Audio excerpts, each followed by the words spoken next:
Beautiful. Hmm.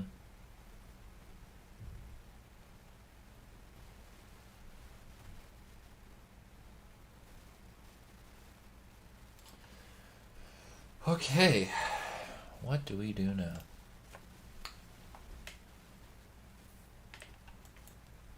Hi, everybody. Um,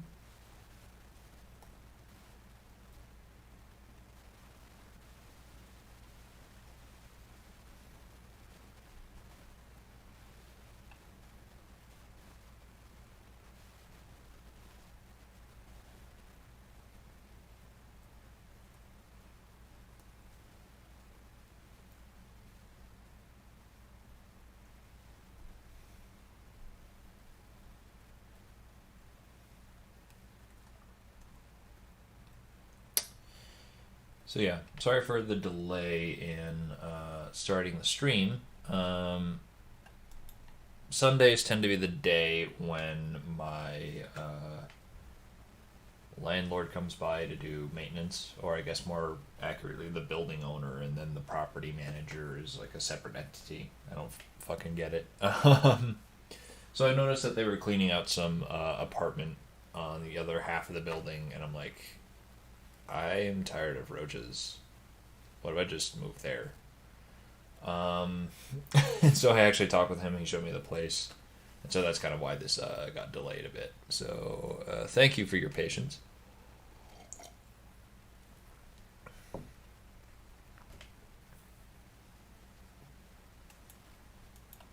Oh, come on. I'm also.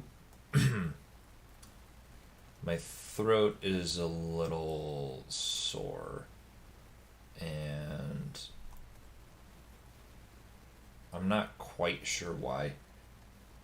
But basically, there was like yesterday morning at like 6, I woke up and I felt this thing in the back of my throat, and I kind of freaked out about it.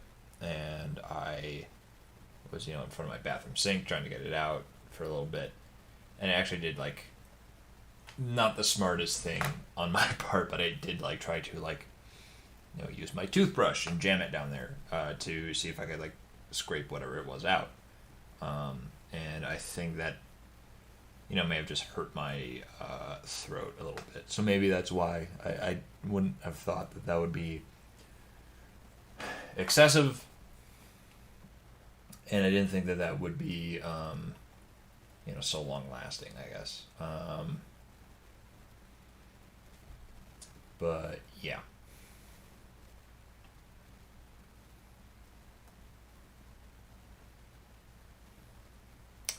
So forgive me if I, cough a little bit or have a little trouble speaking. I can already hear my voice being a tad raspy at the moment. So yeah. Also, apologies for saying that I would just delay the stream last week and then I just didn't do it. Yeah. So, um, there we go. So yeah, I'm not sure what we're gonna be doing today. I think we want to focus on blockout still. Like, I don't know. Even with this space, I'm tempted to like get a guard in here facing the wall or facing the fireplace, and sneak around and see if that feels all right. But I think that's still gonna be getting the cart before the horse, because there's still things. Well, I think we just know that this is gonna be an office space basically. You're gonna have a desk back here or something. Then we can, same stuff with here. I think we kind of know how this is going to play out. We just sort of need some hiding space. back here in case, the guard comes in or something. So that's about it. And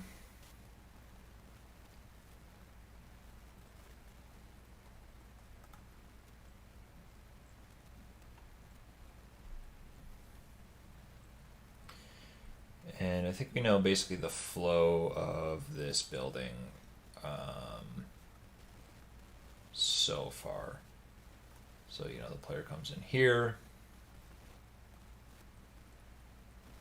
Maybe I should have them lockpick this first. That might be fun to, quote unquote, tutorialize.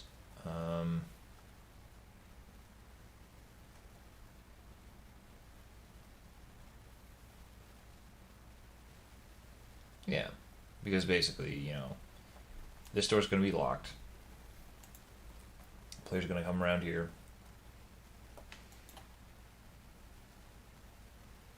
There's going to be a guard there who is facing away, and, the player just needs to sneak through and not be a dingus in order to pass this. And so basically this is, again, kind of on-ramping people.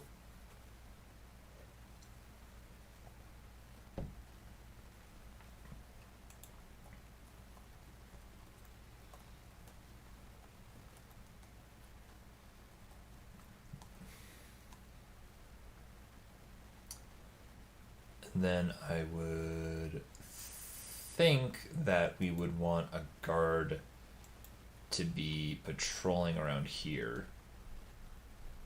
I would imagine coming into this office, coming back out here, going to this office, coming back out. So basically, hopefully this can serve functionally enough as a good enough hiding space. I know we have this light here, but this is definitely a placeholder. Probably just get some candles on the wall over here to sort of illuminate the steps. So basically the player can hide here. Oh, thank you, Mr. Red. Yeah, the guard will be coming down here. Then we kind of let the player stick over here. There'll be some couple chairs, a side table, a vase, the usual. And then the player can go into here. Maybe we have the player lockpick this too, because now they're going to be under pressure. Ooh, I like this.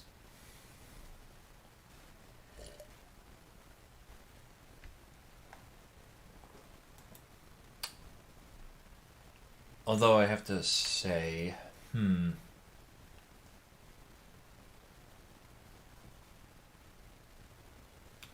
Okay.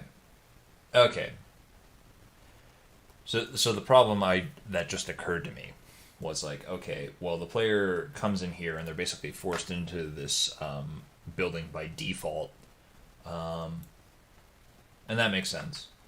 We are actually restricting where they can go at the moment. But the thing is that there's no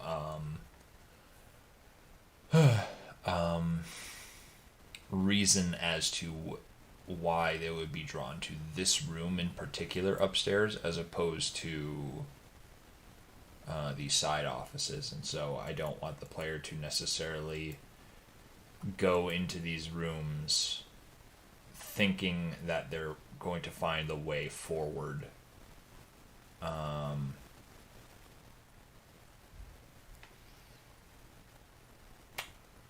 I want them to go into these rooms and risk getting some loot because they understand that that's an optional thing that they're engaging in at the moment. But I want them to understand, this is, the next step I need to go to. So the purpose of this is that the player comes over here, they see the ship, ship starts moving, and, excuse me, they're going to be picking up some, they're going to be picking up the key. to that first door that they passed inside over here.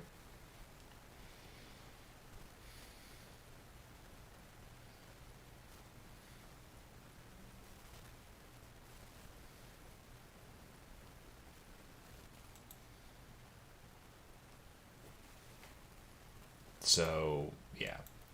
So they come over here, they get the key, they come down over here to unlock this door, and then they can go through here and then exit. Boom. We're off to the races. I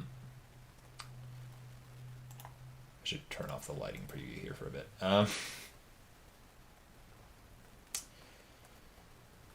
So let me think.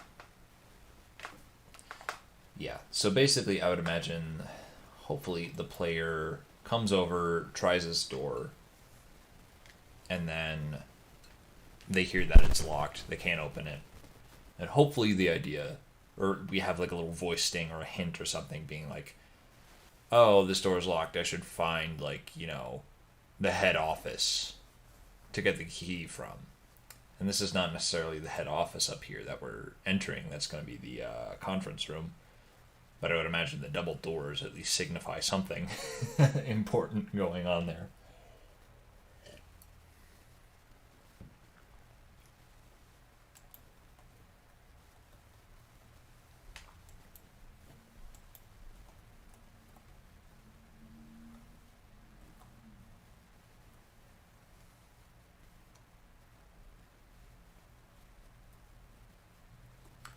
And then, yeah, they see the key, they come back down.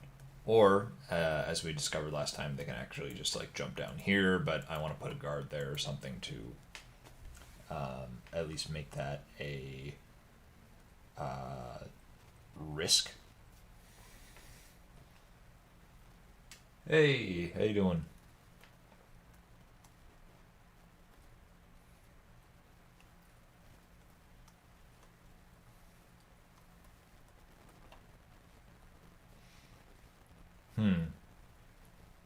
Actually, how am I going to portalize this? Jesus.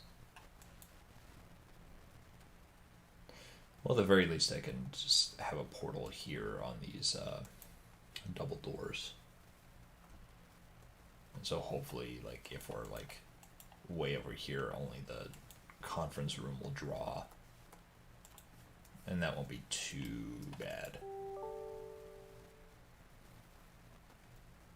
Hey, Justin Pappas. He's a guest and he doesn't know it. I saw the path on the top of the screen, so you know.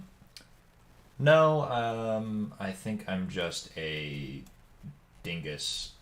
People mentioned, like, people from the Dark Bond mentioned, like, actually setting up your own project files, and this is just not something I ever learned how to do. So, no, I'm just in this, file path for now, for not a terribly good reason. So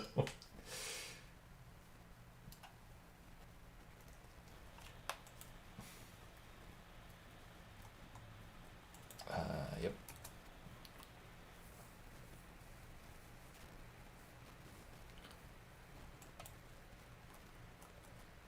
Oh, and one small thing.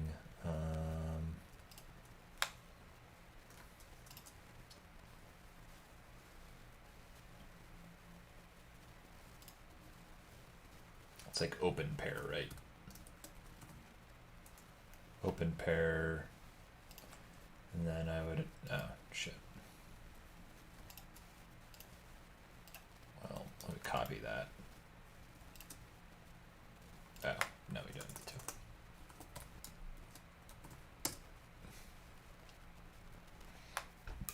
Is that the right property? Links? No.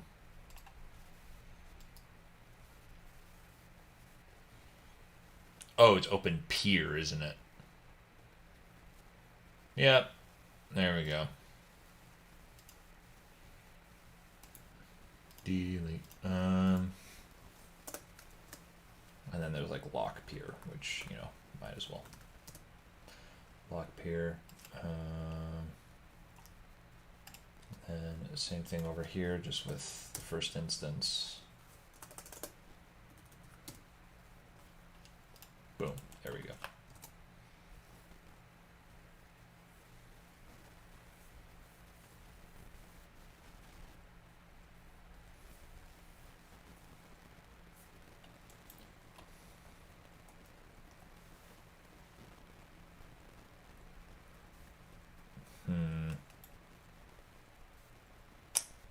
Does glass not play well with water? No, it looks fine rendering.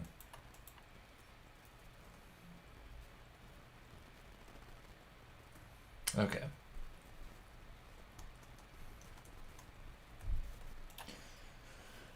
And then what do we need?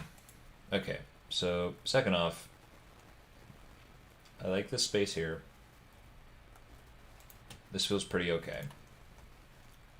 We don't have an idea of what to do here yet, and this is, I think, going to be the focus of today. But similarly, I'm not a fan of this hallway just being here. At least not this pronounced.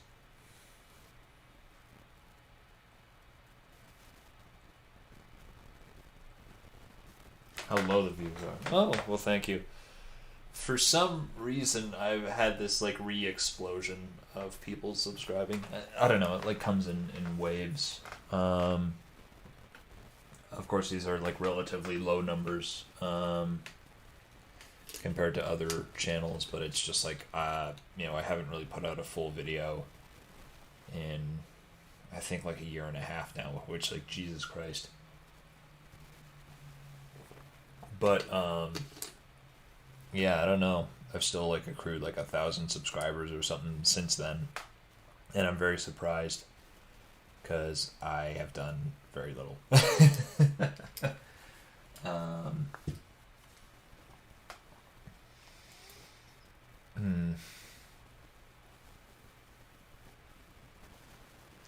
So, yeah, I think...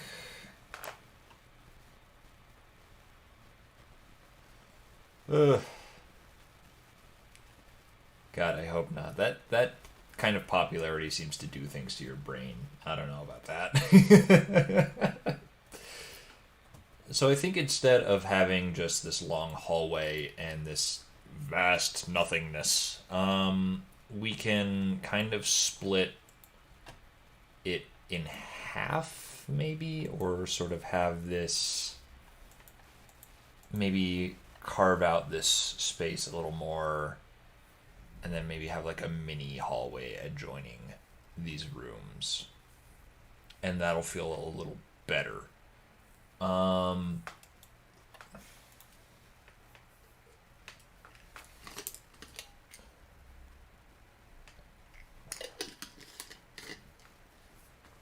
You know what I mean? So if I do paint, what do we got here?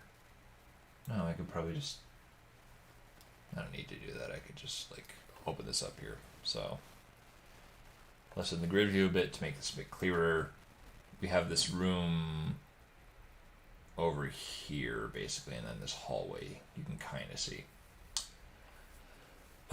So instead of having like this little thingy right here and this over here, we instead, oh well, we could probably do snip tool as well. That would help, so I can actually draw on this thing.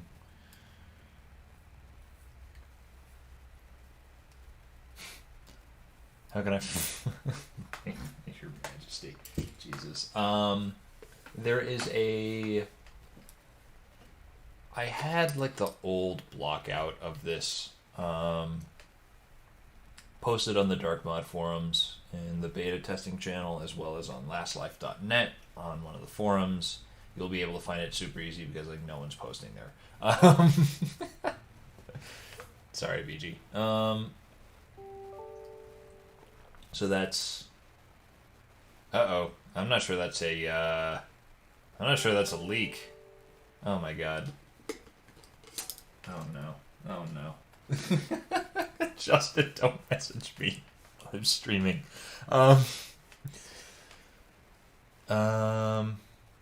yeah, sorry. The old one that I did that's published, it's called Nothing's Sacred, which I feel layout wise is okay, but I didn't really engage with player tools.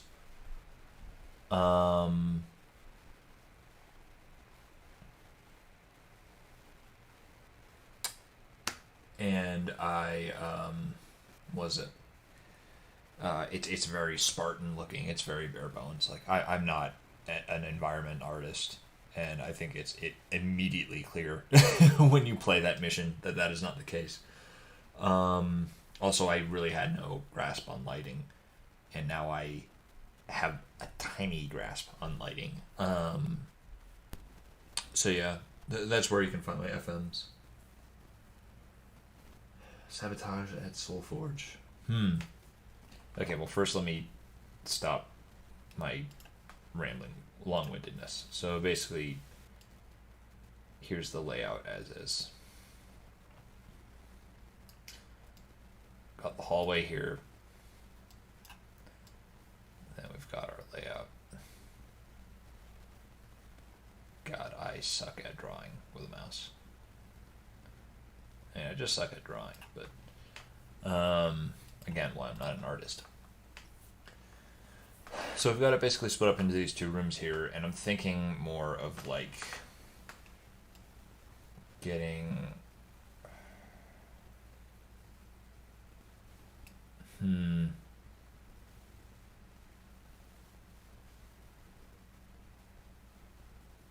more of like something like this. That's very unnatural, the way that, no, I can't erase that. It's not terribly natural the way that like bifurcates the bay window area, not Bay Area windows, as I got caught up on saying last time.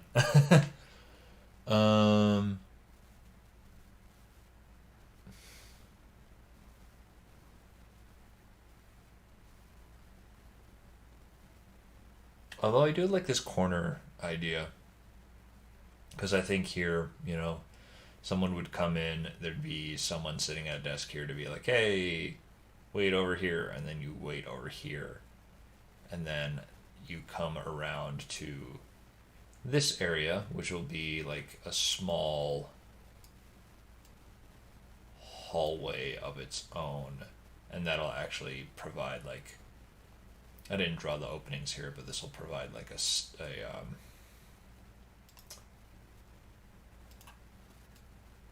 sort of way of circulating around the space. But we'll just basically lock off this door and this door, and then we'll have a door here, and the player goes through there, and we still got the same effect of like forcing the player into this room over here.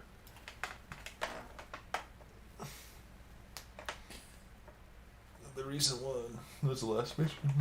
It's the Thief engine. Yes, Doom 3 engine. Well, id Tech 4 specifically, but yes.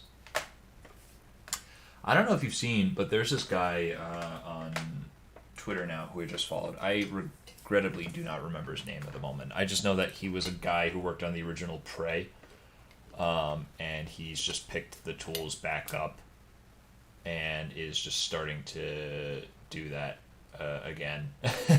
He's making his own custom level. It's like, oh, that's really cool. And so some of the brushwork he does in that is astounding.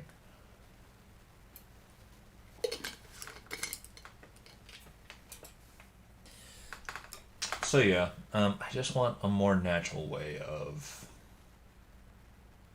dividing the space here, maybe just extending this out feels okay.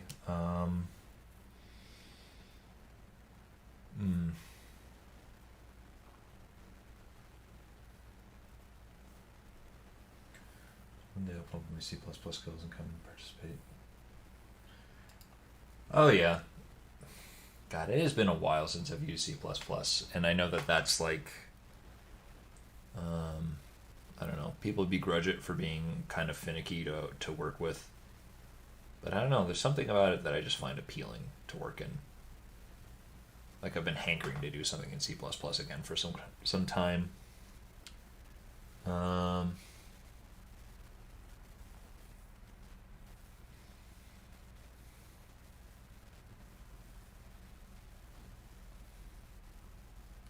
C sharp is the go-to. Yeah, well, I mean, C sharp is for Unity, clearly.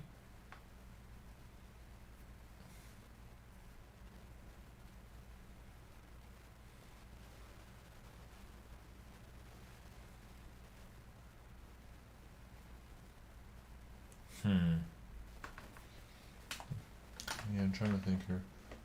Oh wait, did this actually apply to the lower?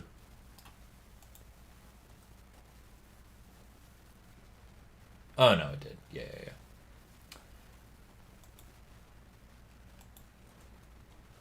Because the bay window stuff is only on the second floor on the other side. I got confused for a bit. Uh,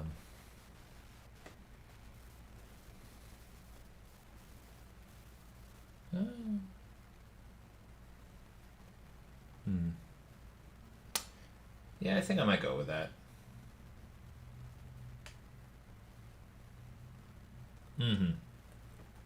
Yeah, I cannot say I particularly know the difference between like a programming language that is native to the engine itself and the scripting language that's run on top, but C sharp, from my understanding, is the scripting language that gets fed into Unity. Though I have heard I've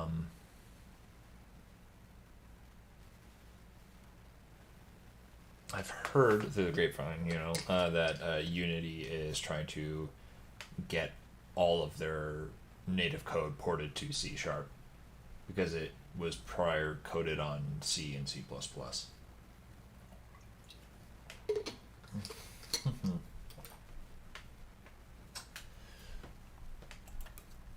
But yeah, if you're working in Unreal 4, that's built on C++ as well, and that's open source actually. Although of course, you have blueprints.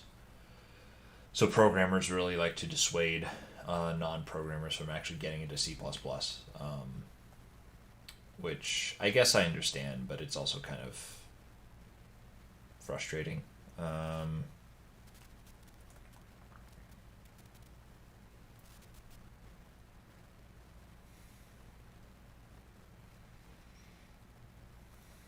Okay, yeah, well, fuck it. I'm just gonna go for this. So, let's just delete this. Let's not delete this. No, I just merely want to move this over.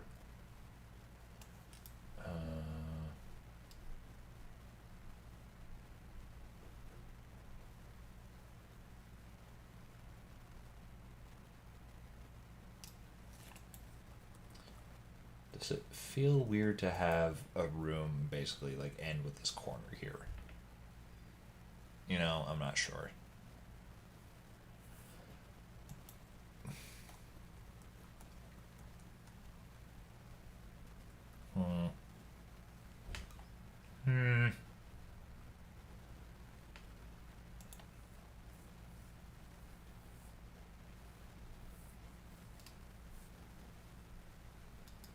Oh, definitely, yeah. Oh,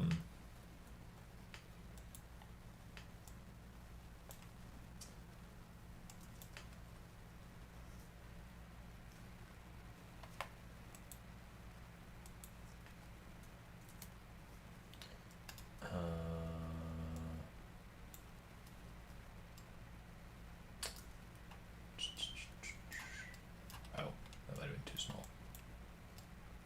Yeah, too small of a subdivision, but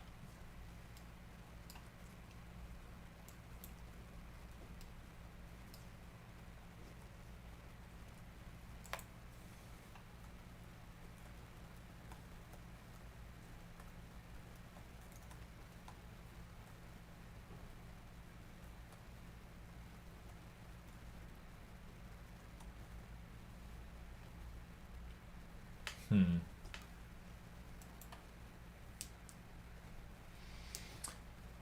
Well, right now we have this landing for the stairway, but that's like solid geo. Like there's nothing under here. This is just like a big block. So maybe I can actually, I don't know, hollow a bit of this out, scooch this wall out a bit, and then maybe as a result, this space will actually feel more like a room in and of itself rather than some sort of liminal space or transitory space.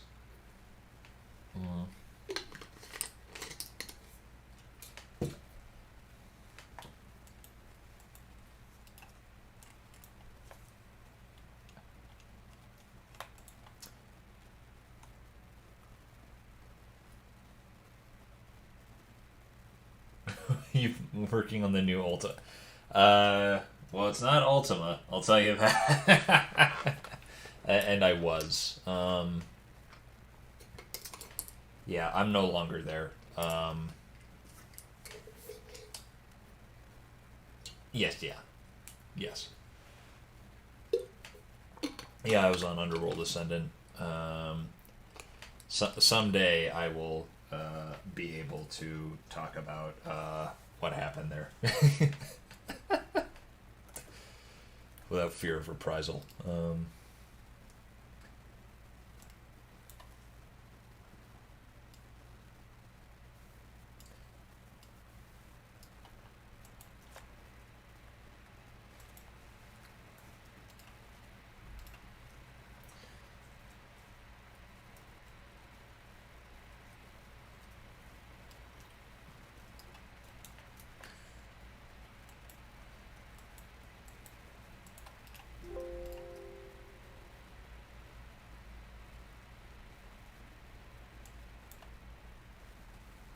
Bringing justice to the gaming world. I don't know. How so?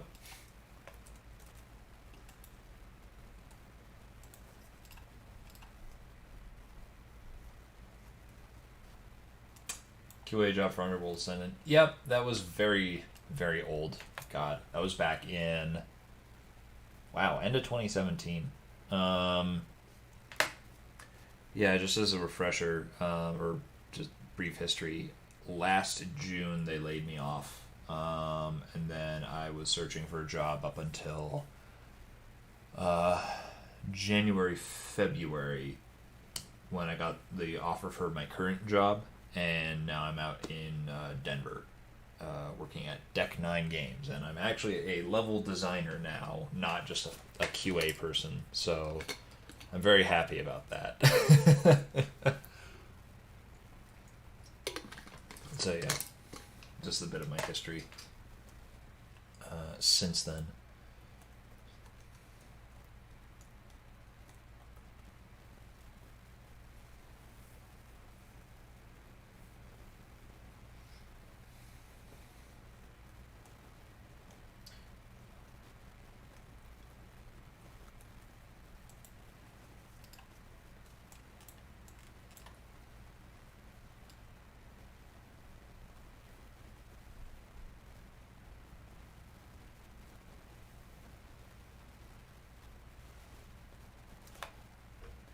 Oh, I have an idea.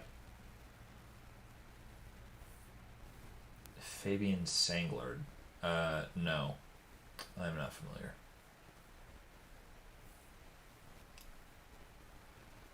It pays the exact same, actually.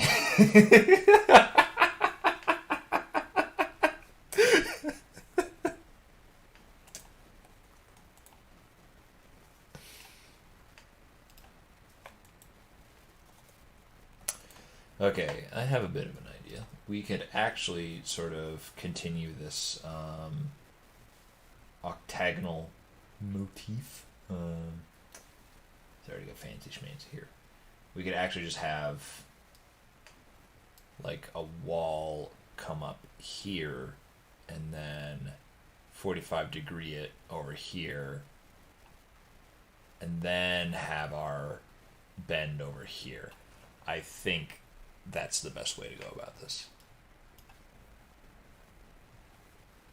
Oh, Rosa dude, how you doing?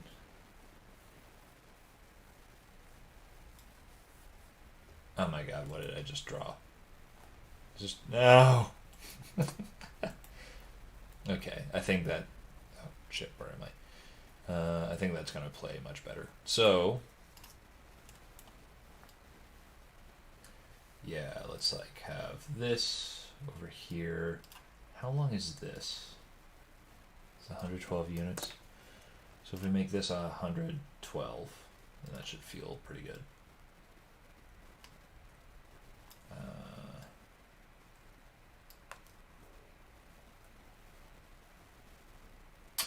Oh yeah, he did the Game Engine Black Book. Is that what you're talking about? Hell yeah! I've yet to read those, but they're pretty interesting, and I really want to get to them someday. I have a huge backlog in terms of lit I want to read.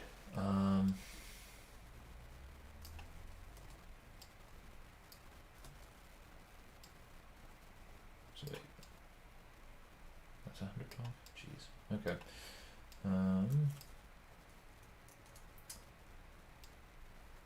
Yeah, but no, props to him. I've mentioned this, but like around the time of my layoff, I was working on a different sort of video to actually explain what a game engine is, and then I felt I was going pretty alright with it, and then I got hit by that, and ever since then I've just had troubles getting back to working consistently. You know.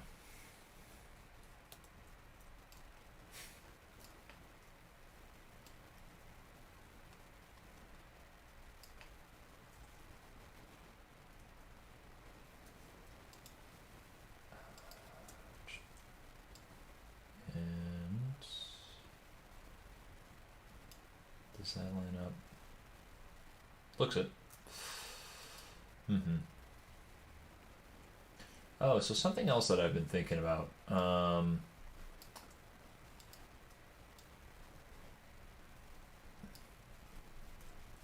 don't know.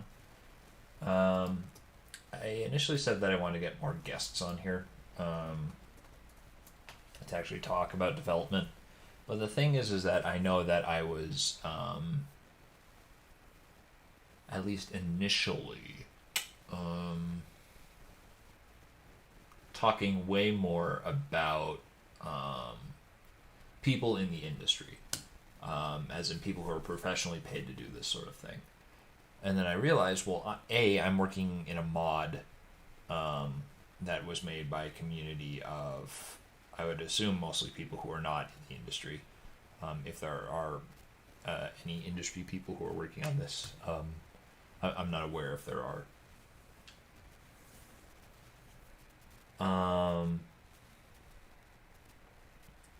But then, yeah, I don't know. I felt like, especially recently, I don't know, like modders, like right before I started up my stream, I looked back at the Darkmod forums, and like the guy who made that Perilous Refuge mission that I played on stream a few weeks ago, he had actually written, or they had actually written some sort of, a little thing basically saying like, hey, I watched your stream and I took this feedback into consideration and I've revised it. And I'm like, oh, wow. And so I feel like I'm benefiting from like modders' work here, but I didn't want to like actually have modders, or I wasn't considering having modders on here. And I was just like, well, this is like a different,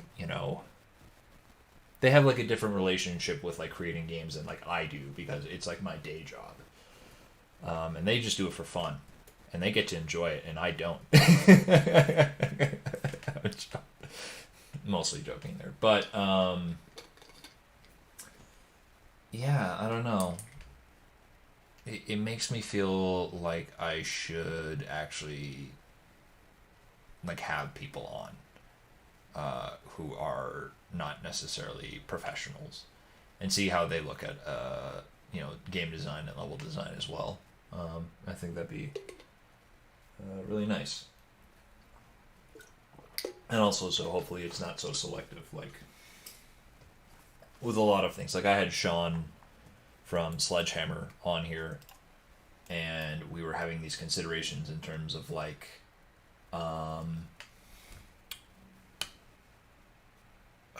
he was like, I work for a subsidiary of Activision. Are they going to be cool with me going on my friend's stream to talk about this sort of stuff? And he had to try and clear it with HR, basically. Whereas, with people who aren't in the gaming industry themselves, that's not a problem. So I would imagine that hopefully that would loosen things up a little bit.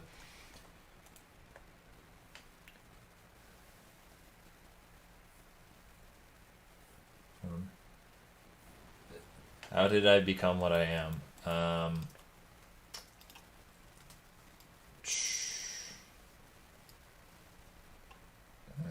Okay, I'm not gonna make a drinking joke.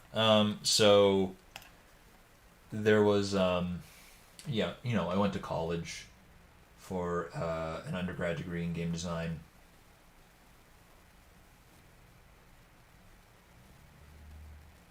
And yeah, that was about it. I kind of went through phases in terms of like what I wanted to work on, I think.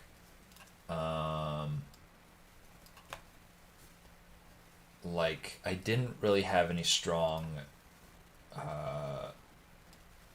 calling, I guess, in terms of genre or even like sub-discipline of design.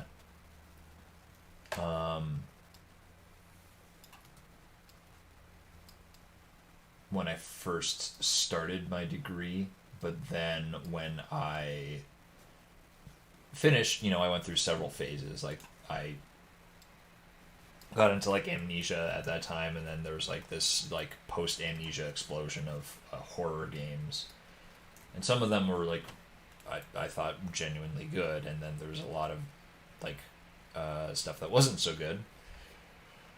But it basically did end up being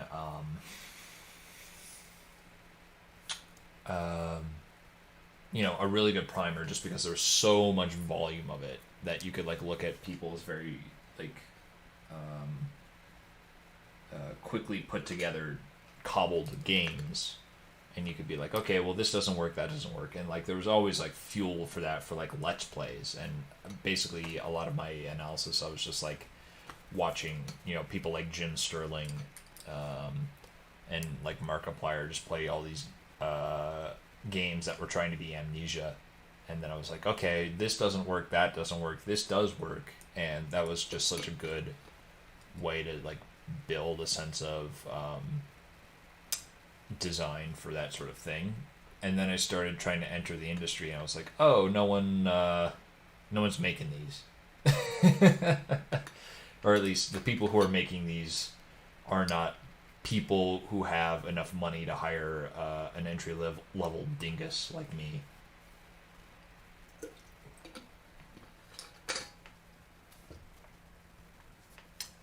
So, fortunately around that time I also got into like Thief and System Shock and Deus Ex, and I was like, oh, this is also rad. And so I, figured like, okay, well, maybe I should just do this. And then I also discovered that almost nobody is making these. So, but fortunately, once you've got a little experience and you kind of know what you're talking about, you can just kind of shift between genres as a designer. That's becoming harder and harder to do, but I got really lucky, especially with this last job, in that I'm doing okay, and now I'm actually a designer, and hopefully, for the love of God, I can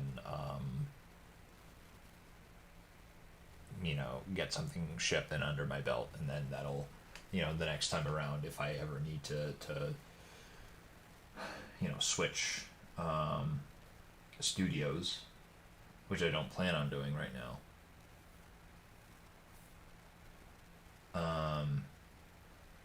Hopefully that'll be a lot easier to do next time around.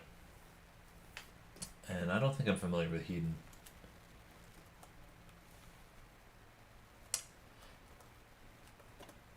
And yeah, I would say game design is a art, like trolling. Oh my god, I'm so sorry. That's such an old meme. This feels a little better, I think. Yeah. Also gives us a tad bit more room here.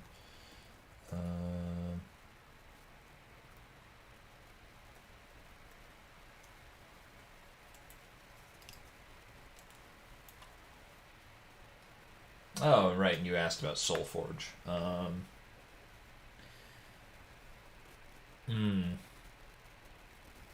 It's been so long since I played Soulforge.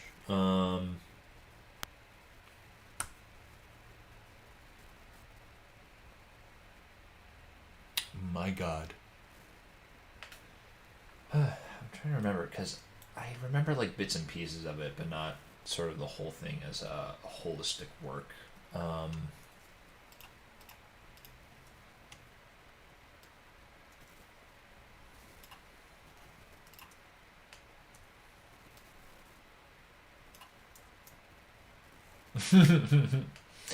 Yeah, I just remember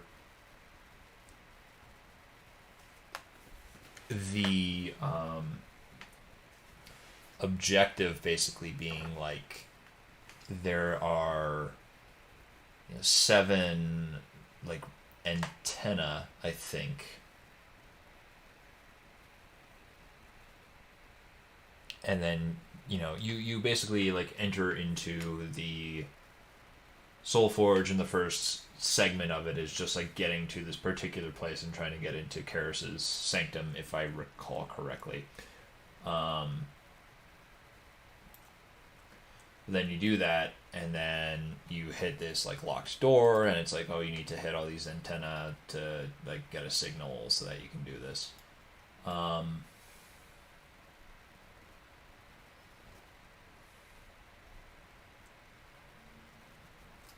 And then it does that thing that a lot of immersive sims do, which is, basically like you get to. There are like 5 objectives of the same type spread out over the map, or you get to pick and choose like 5 of 7 in this case, and then you go and do that. And because of this, I think that level felt very disjointed in that it felt like 7 levels glued together. If I recall. It's not terrible. I just think it gets, and I don't know. I think like it suffers from particularly from the like exceedingly long-windedness, quote unquote, of Thief levels, where like some of them took me like 3 hours to play through.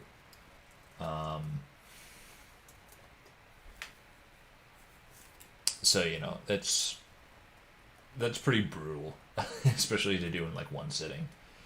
I will say that one of my favorite levels ever,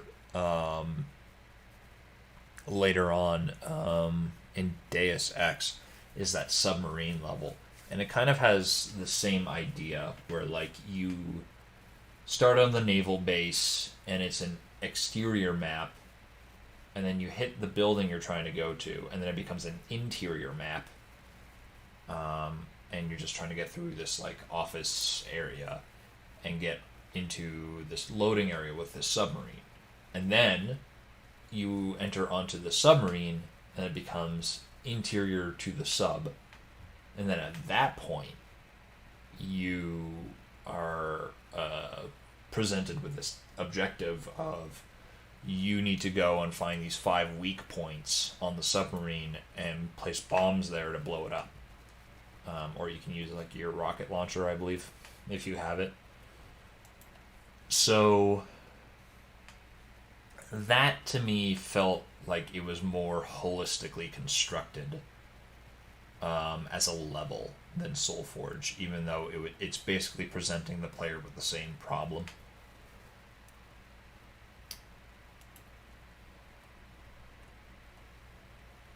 I know someone on Twitter a while ago. I forget who it was. I think it was that guy Andy Durden, if he's still around, if he still posts. He was basically saying, like, Soulforge is basically architecture as boss fight. And I think I like the idea in abstract. No, I do like the idea in abstract. I don't think it necessarily achieves that.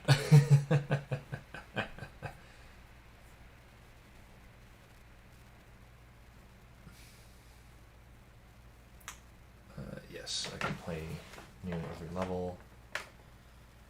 0 to 1 mid-level saves. Saves come that one.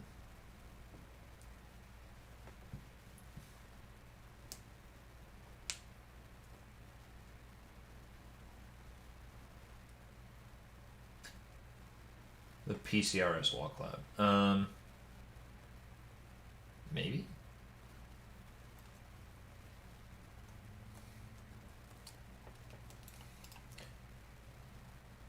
Yeah, I'm not talking about the Ocean Lab.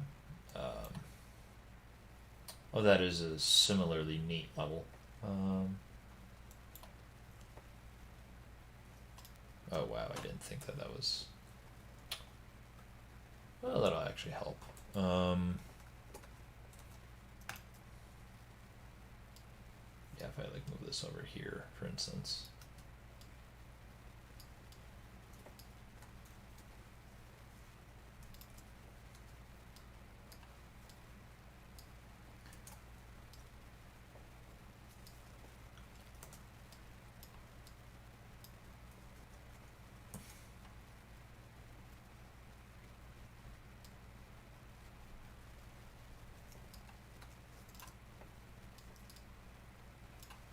Yeah, basically have this match that.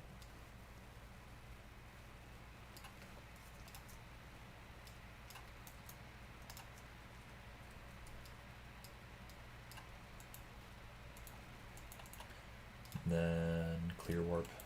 There we go.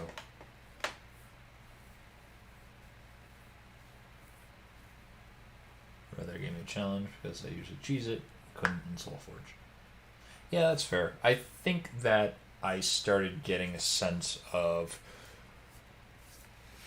Thief being particularly brutal of a player experience, or even in certain ways particularly meditative of a player experience around that time, especially with the constant ambient stuff that was playing the whole time.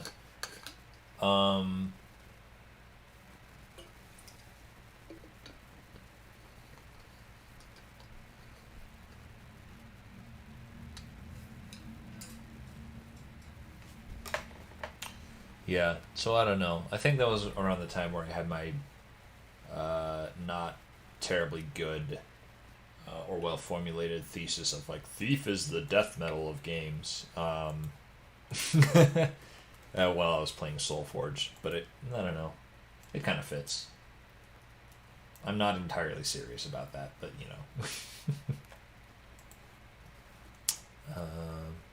boy howdy. Where's that door? Okay. Spooky Thief missions. Yeah. If you've been watching Civi's Thief level, or a Thief run through, it's pretty great. He just did the sword, as well as what's it, the Abandoned Quarter? I forget the name of the map the first time you go there, but that's actually one of my favorites. Because I think it's just such a genius little twist in terms of you have, a map, and sometimes it's super accurate and reliable, and sometimes it isn't. And then with that mission, it's just oh, well, This was reliable at one point, but it isn't now. And so certain parts are and certain parts aren't. And so you kind of have to go, quote unquote, bushwhacking every now and again. And I don't know. I just love that.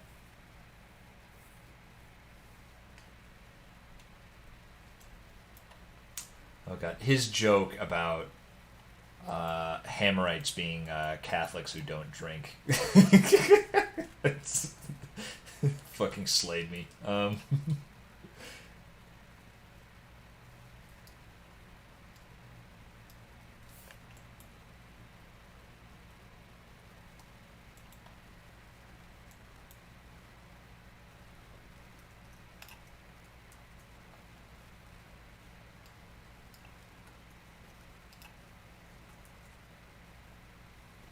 I say, having been raised Roman Catholic.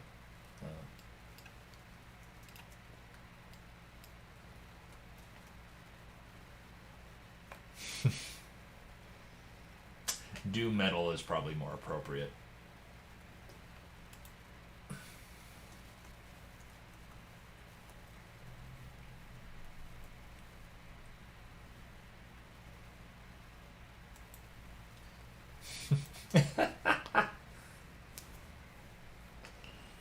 Oh no, Rosa. You got something to tell me?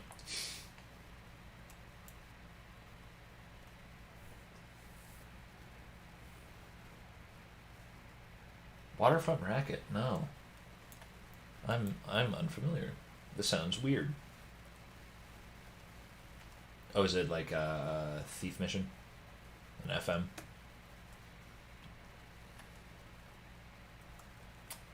Okay, so I like this layout. A little desk over here. Yeah. I'll kind of mock that up with brushwork real quick.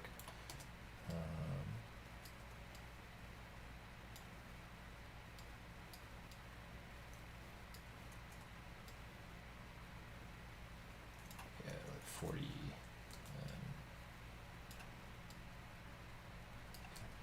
I would say similarly, Pathologic hits a lot of those same notes. Both 1 and 2. Well, I would say 2 more, probably. Pathologic 1 is regrettably just kind of dull in certain points. Boom.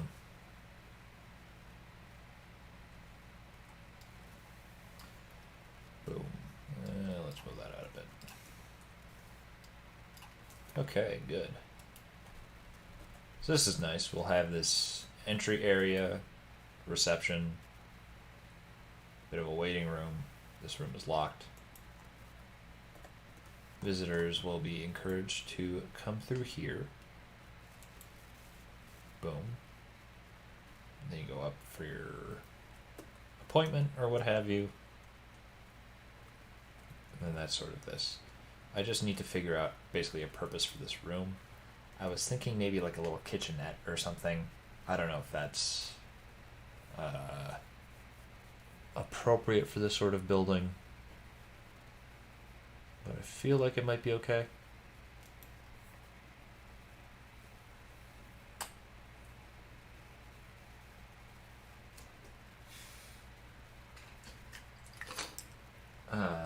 Thief 2 FM. Very unusual. I've not played too many of the Thief FMs.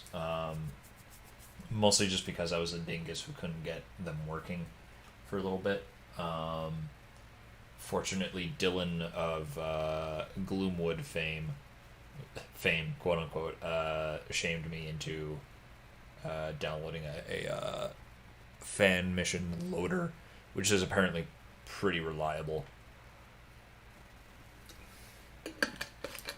Though I've still not gotten around to doing that.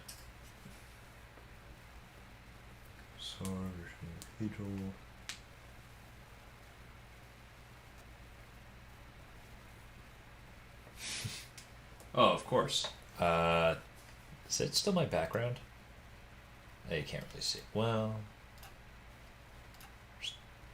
kind of. But yeah, this is the, if you've gotten to the end, and you've actually gone up to the top of the nest,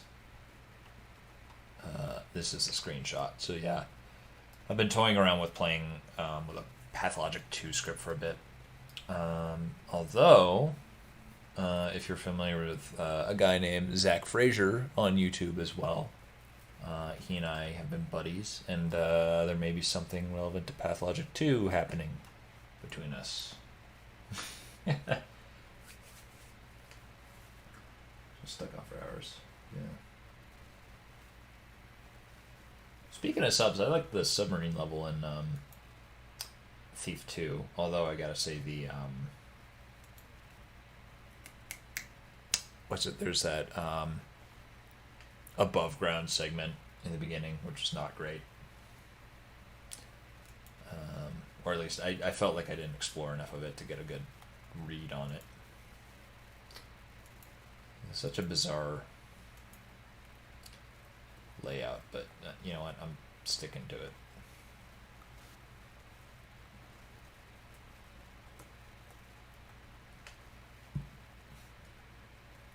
I think at the very least this feels a little more natural and a little more interesting. Alright.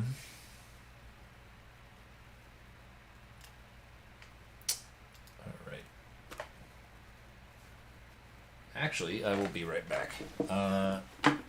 Just give me a minute.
Alright.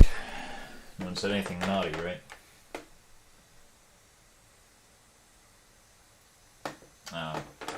Yeah, you knew exactly why I was going.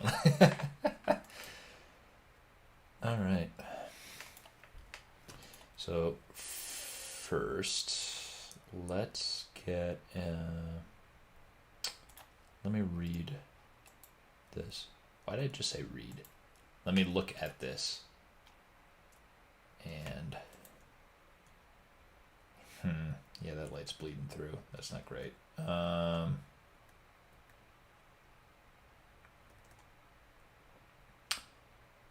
This is probably going to be more bluish because of the window here and the window here. So that might be just a nice way to vary things.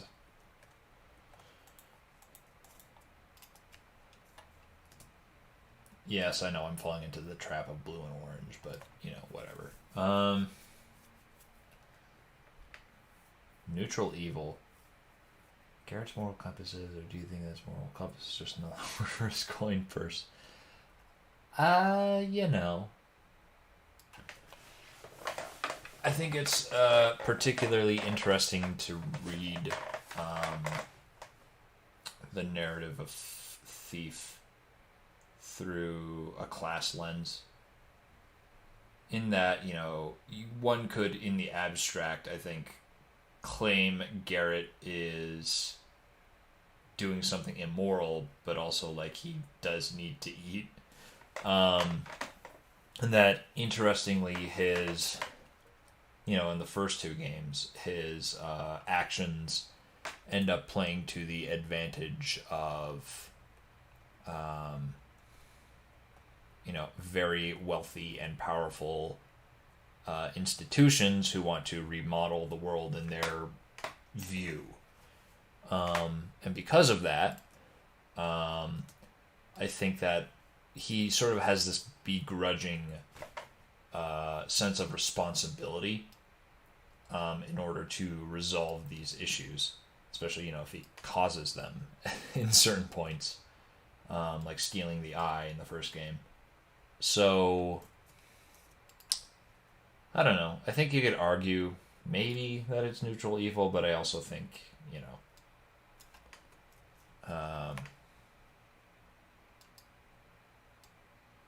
I mean, that's sort of the thing as well. Like, you only get like glimpses of the world that exists outside of Garrett. And if you, I think, went into more detail on that sort of thing, you would simultaneously, I think, get a better sense of what put Garrett in that situation. But I also think that, that might also ruin the mystique and the magic of it.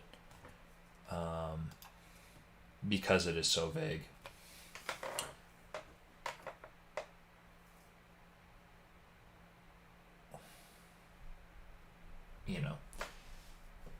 Oh, one of the back when I was working at Other Side, I was working with Tim Stelmach, who was on the first two Thief games, and I was sort of talking with him about some of this, and he was just like, "Yeah, we were sort of. It wasn't intentional, but we were trying to employ this sort of Robin Hood framing in terms of, if you're giving the player a game that is centered around, in the abstract, immoral actions, you sort of need a framing that most people would say, okay, well, now it's justified. And so because of that, Garrett isn't like mugging random people on the street. He is specifically stealing from the wealthy.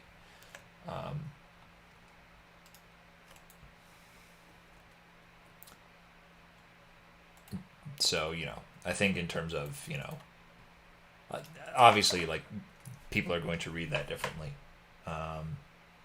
depending on their own dispositions, but yeah.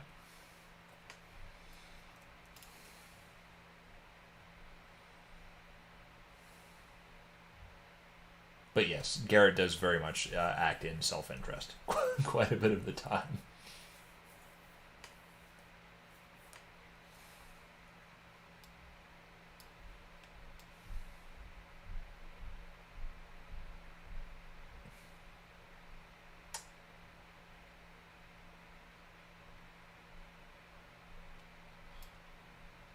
Lady Rumford is a Karen.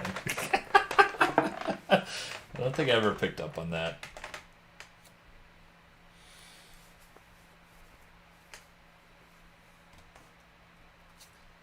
Indeed, probably.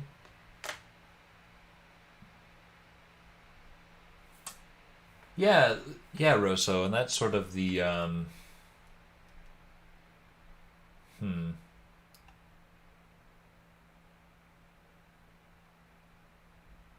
Well, actually, first off, let me finish this thing on Thief. I was talking with, again, some other former coworkers from Other Side in discussing Thief, and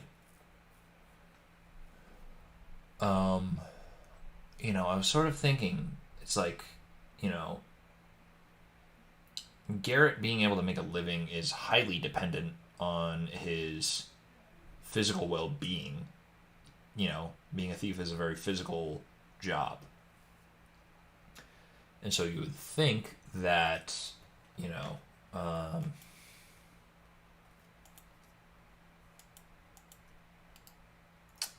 as he ages, basically, that becomes more and more difficult for him to do. And I think it's kind of sad to think about because, if Garrett gets to an age where he's like, clearly my skills are diminishing here and I have a limited amount of time in order to figure out something, I don't think that, they're in the world of Thief, he would necessarily have a way out. Like, how do you go from, just robbing and stealing people night after night and then transition to, a career that is, like, less physically intensive but is also, like, not illegal? I don't think you can. At least not in that particular situation. And so I think we were sort of speculating that, like, Garrett would eventually, like, die being a thief, and he would die pretty early, I would think, at least comparatively. And so I don't know. I think that's sort of the tragedy that's underlying the whole series. It's like, this is not going to end well for him eventually. Guild of Thieves or maybe the Keepers. Yeah, I could see the Keepers.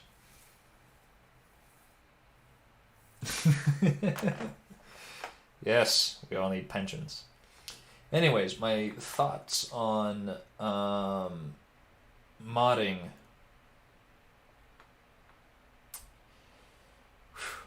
Yeah, I don't know. And this is why I like really want to reach out to people,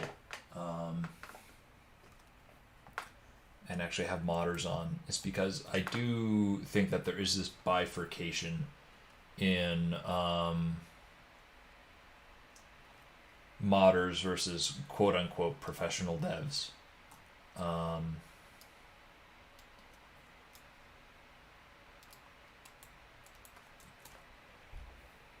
And it's kind of tough because,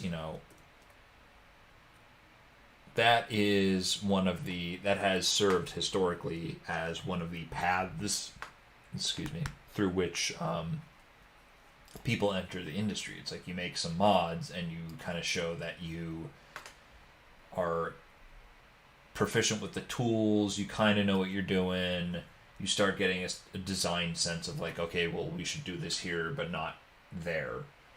And then, someone in a studio can look at that body of work and be like, oh, okay, I think we should like give this person a shot. In this way, for the longest time, basically that has offloaded the expense of like training onto the people themselves, as opposed to that being an expense for the studio. And the thing is that I think that was not necessarily a conscious decision. Like, if you recall in like Masters of Doom, if you've ever read that,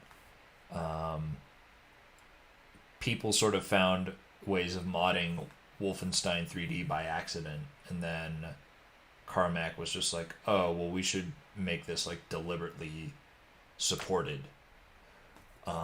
And then they did so for Doom, and Doom is still being modded to this fucking day.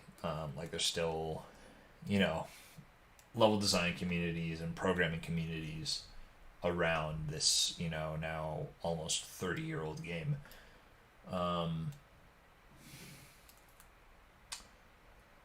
And so,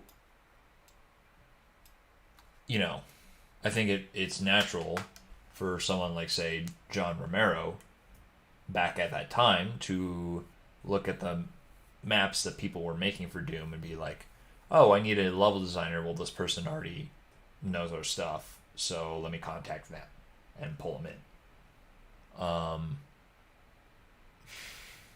But I think it has persisted largely because of the advantage that it gives to studios, in that it doesn't,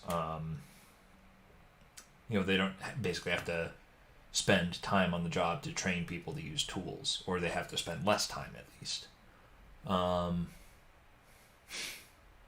Let alone actually like developing like a design sense. And so because of this I am kind of aware that there's this like bizarre conception of like modders, where on the one hand I think that within the industry, a lot of people don't. They're kind of considered like lesser game devs, and I don't think that's the right approach to look at them. Sorry, this is getting really heavy. um,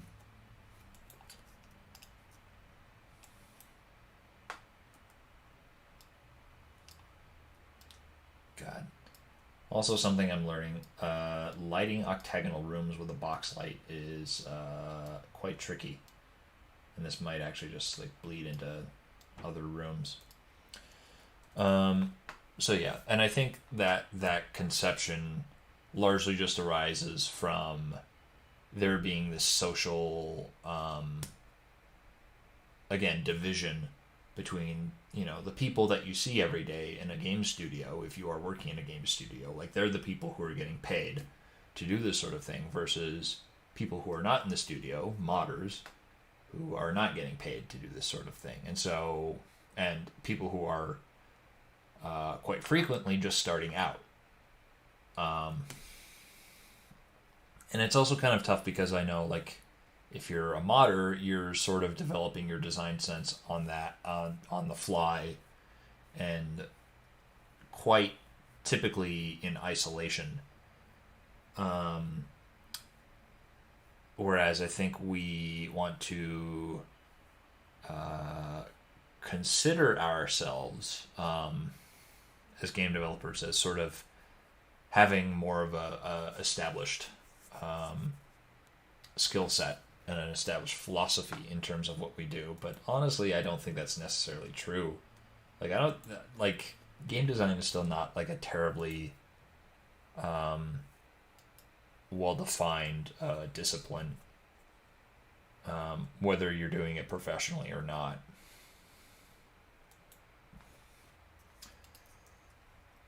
So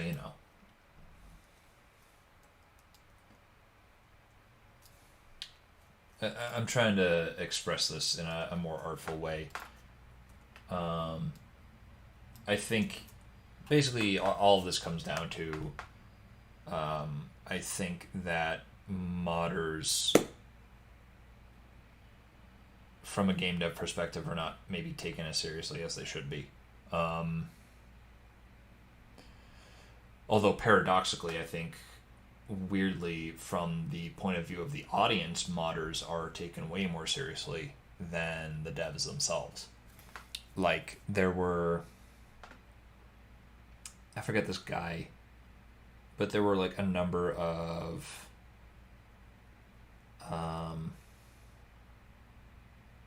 games that were not terribly well, or they were having like performance issues basically.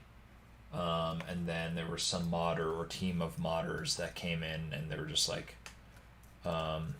they got into the code, they made a patch, and then they fixed a bunch of this stuff, and then it made like these games running much more smoothly.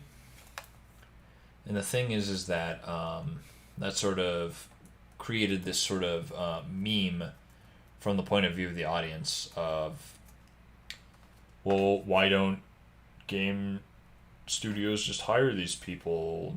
Because obviously they know what they're doing. And it's like, well, you don't understand like the production process in terms of what happens within a studio, and how modders are basically free of that when they make things like that. And if you were to just plunk someone from that situation down into a game studio, it's not like they're going to be able to do what they're doing as a job.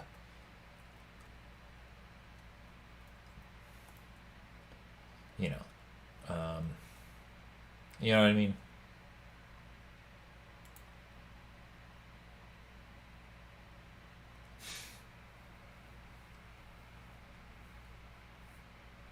indie devs come from the modding scene, which is how people used to get in the industry in the 90s. Definitely.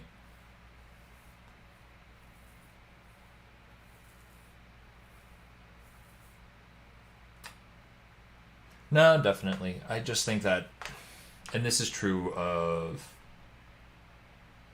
not just like indie devs, but there's also some particularly weird social circles within game design or adjacent to game design where they're trying to get really scientific about it and sort of define, quote unquote,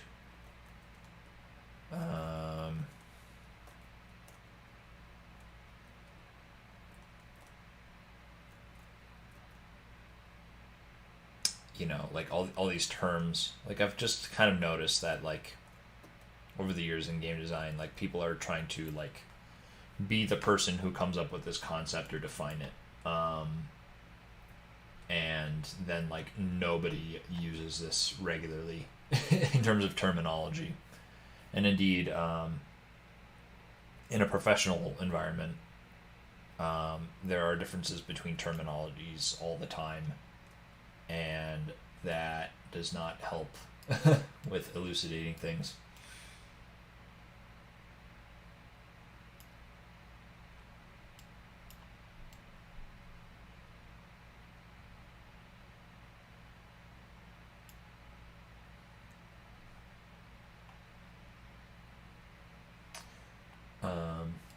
Yeah, so for example, like, you know, who's that guy? Clive Burden. I think he coined, you know, ludonarrative dissonance. And ludonarrative dissonance is now a term that people kind of roll their eyes at, even though it is, I guess, kind of a useful concept. But clearly there are like people out there who are just trying to like define game design terms just so that they can be like, oh, well, I defined this thing, and kind of get that thing. It's the same way that those guys like defined or they coined the term millennial, and then they were able to make bank off of that. I'm just gonna have a little sort of candelabra here just so we can get a sense of like, oh, here's a door frame.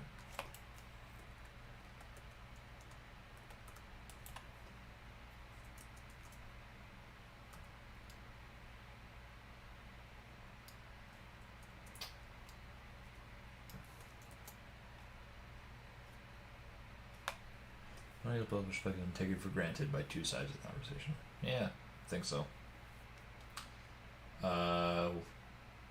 What do you make of Buddhism? I don't really know much about it. If it works for you, cool. Good point about the modders. Yeah, exactly. And I think that might actually, maybe for me, that's like why it fuels a bunch of tension. Because I think the audience likes to use modders as a cudgel against the people who are actually, you know, doing this for a day job. Which is not the fault of the modders themselves, of course. So I don't want to put a door here, but I just want this for like size reference so that we can actually get this accurately done.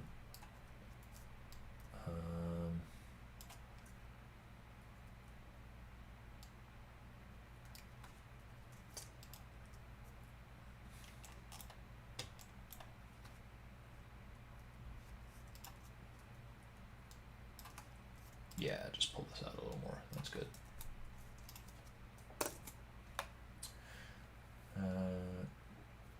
Kind of like how you get people attributing games to just the lead designer. Yes, exactly. Some of the stuff I've been able to due to New Dark expansion as recently as 2019. Yeah, I've been seeing your stuff there. By the way, Rosso Dude, if you want to come on sometime and talk.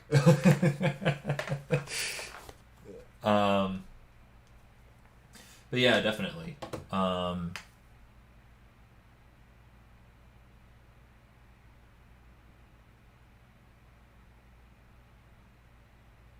Yeah, I was not aware of like a lot of the New Dark stuff, especially like the They're like code leaks or something like that, I think. Um,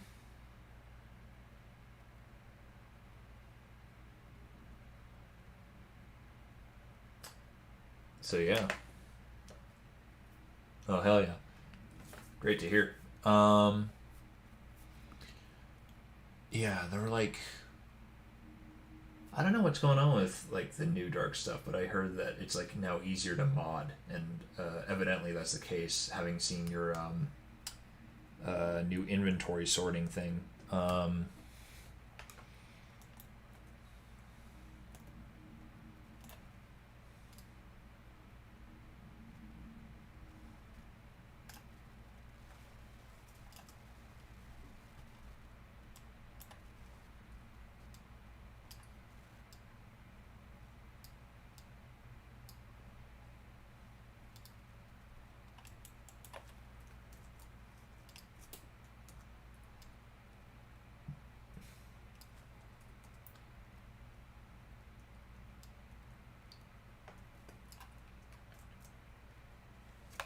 mm-hmm. I don't even really know what good game design means. Like, is it good because I enjoy it, or good because it's placed correctly? Yes. Yeah. Well, the you made some comments about the point of my videos, and it's like, yeah, the thing is like the context of what good game design is for a particular game is different between each game. Um, and so that's sort of the challenge. I think you have to determine like what your goals are in the first place. Um,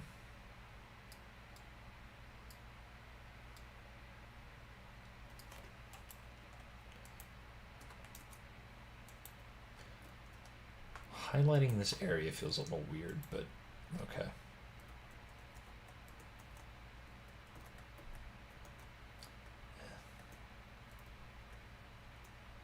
No, come on. So I come around here and then. Hmm. There's not a lot of.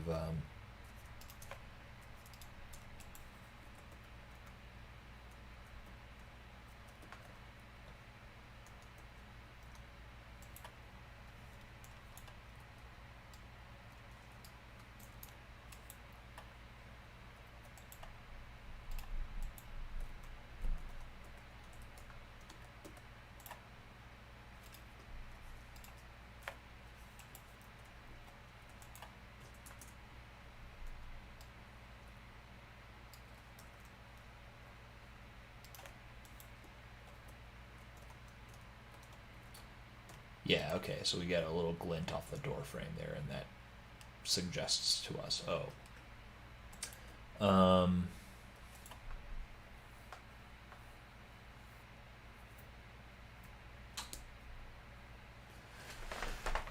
Worst level I've ever played. Ooh. Yeah, New Dark is just an anonymous guy, elite source or decompiled.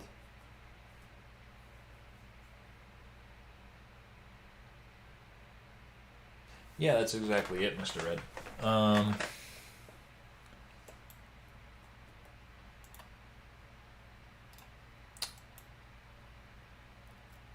Mr. Red. Oy.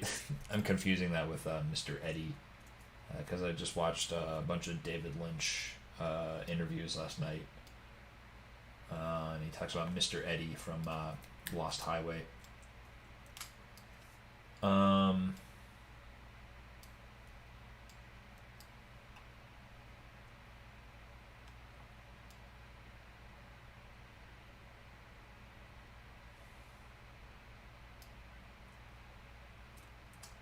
Actually, on that note, he had an anecdote about Lost Highway. If you know anything about that film, or if like you've just seen it, you'll know that towards the end there's like this cabin that the main character visits, and you see it appear basically out of fire and smoke. And the way they did that is they actually blew up the cabin and then they just like showed it in reverse. So you basically see this thing like unexplode, which is very interesting. And so he actually had this anecdote of like his production designer was just like, hey, they want to dismantle the cabin set. Are you done with it? And David Lynch is just like, I don't know about that. Give me a little time to think about that. And then he goes over to, I think it was a special effects guy, and he says, Gary, can you blow up the cabin?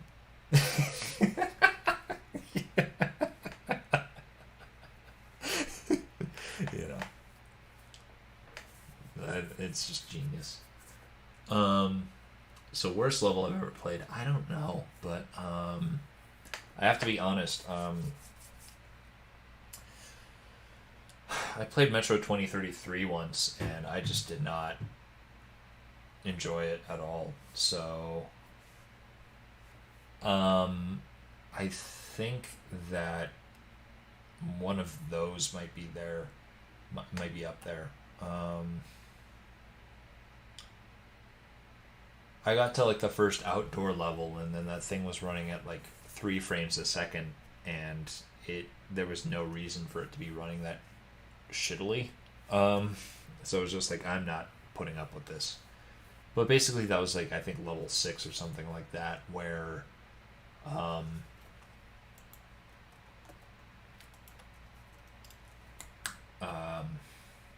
the levels were extremely short, extremely constrained.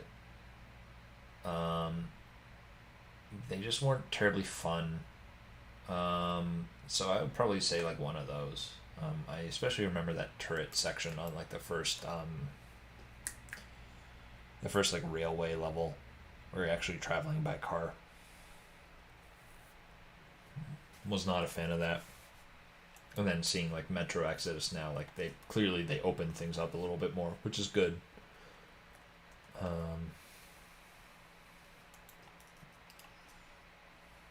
And it's also weird because like I played a bit of Stalker, and Stalker is really great, even though it is kind of the same sort of, well, not the same, but it's like it's open world, quote unquote, but you can tell that it's very restricted in certain areas, but it still feels like pretty good.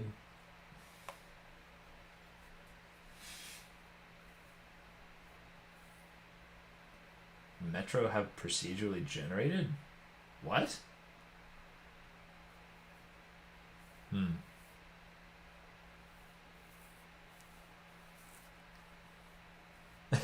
Thank you. I was thinking of the specific context was a masterclass. No worries. I was thinking of something. It was a masterclass, and David Lynch has like the masterclass up there, and he was just sort of talking about this stuff. And the thing is that with some of the courses there, you have assignments basically, and you like get a PDF, and they're just like, oh, do this, and oh, like do this reading, which is fun. And then for like the David Lynch class, they don't have one. They're just like, there's no assignments for this. And so I was joking with some of my friends when I first moved here, like what a David Lynch homework assignment would look like.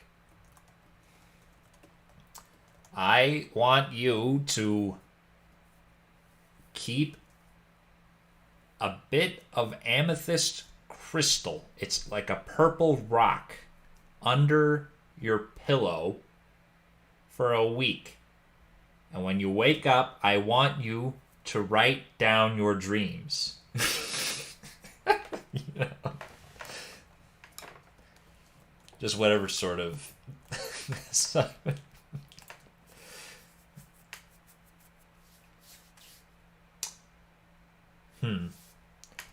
Oh, now I'm thinking about lighting for this area.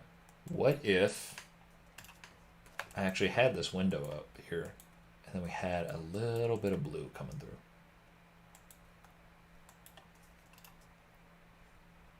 Wouldn't that be neat?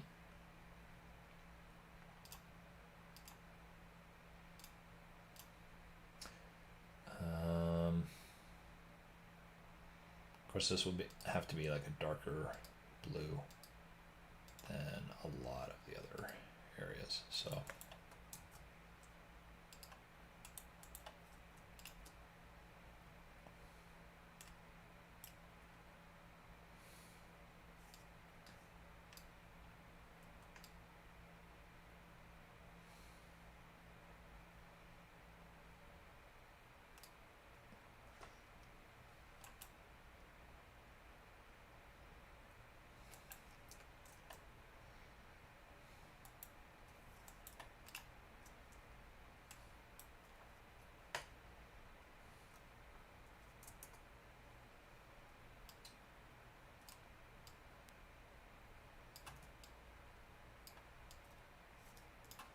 to here, right?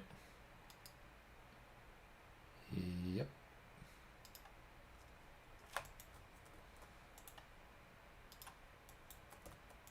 Oh, no. A little higher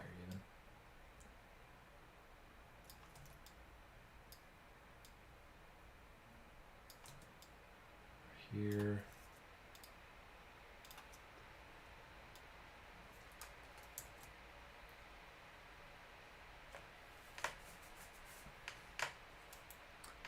Neat.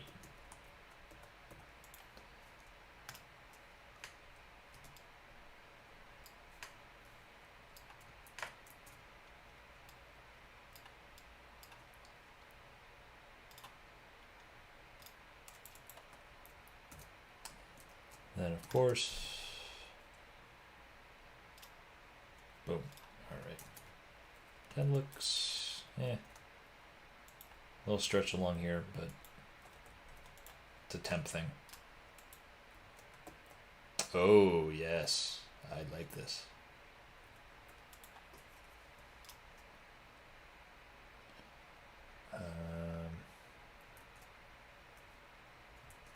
Yeah, have this stretch down a bit.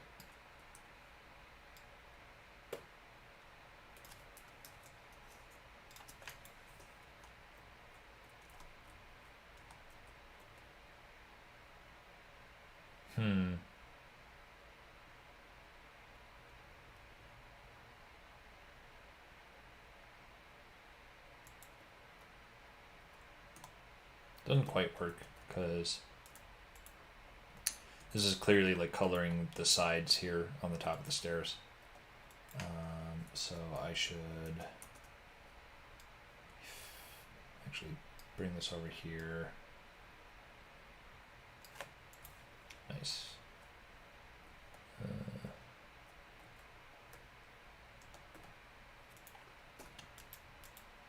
Yeah, that's a bit cleaner up here. Oh, but if I want the guard here, well, we'll figure that out later. But like, if I want the guard like pointing in this direction, very clearly out of the corner of his eye, he would be able to see the player going up there. So we're gonna have to think about that. Jeez.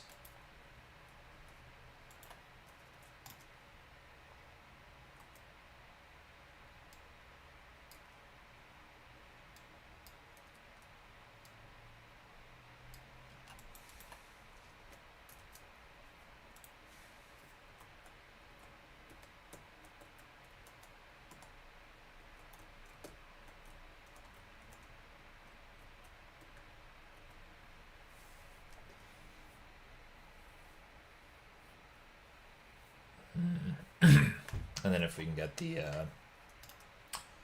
base of the stairs here kind of lit just a tad.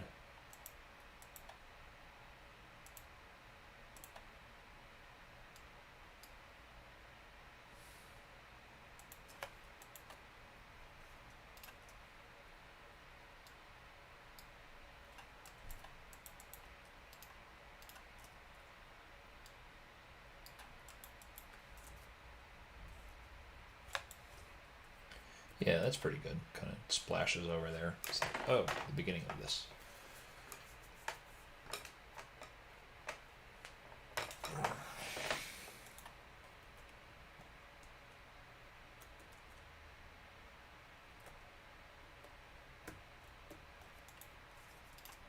Would this be higher up? Yeah, I think so.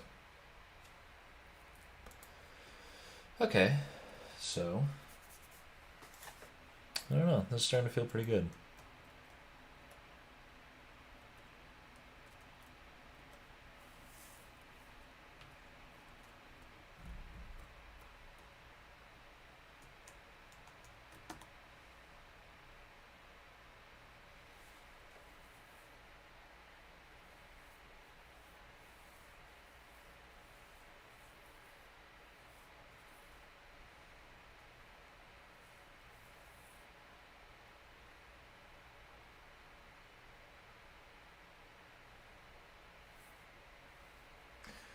What's the first level I ever designed? That was, well, there are a number that we did in college that were small throwaway things. So I think technically the first one I ever did that was like front to back was using this thing called Stencil, which is this sort of like 2D drag and drop thing. And it's not terribly robust and it's not terribly great to use.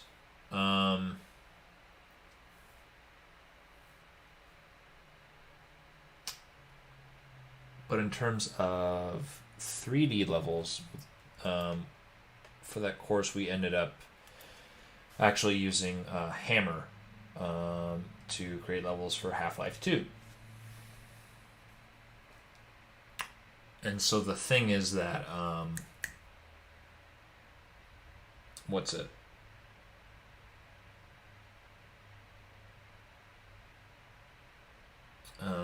There was like a very bare bones, not terribly good one that I did, but obviously it was like an intro course.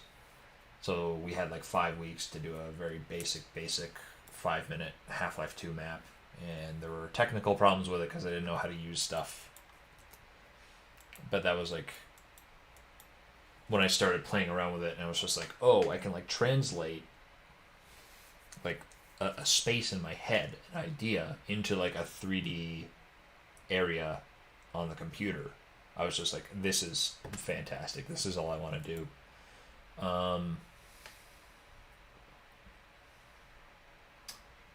And then that ended up being, what I wanted to pursue. So I went to a second course at my college, which was an elective, but it was Level Design 2. And instead of just getting, 5 weeks, we got the entire semester to work on a Half-Life 2 level. And so that's when I started paying attention to a lot of the finer details, and that's where I started picking up on a lot of other smaller things. And I don't know, it was really fun. And I just, fell in love with it. So I guess I consider that my first proper one. I used to have that as a portfolio piece on my site, but it's no longer up. It's this thing called Port Authority. And it was, just basically a 5-minute Half-Life 2 map. There's still problems with it, but I'm really happy with like how the flow through the environment feels.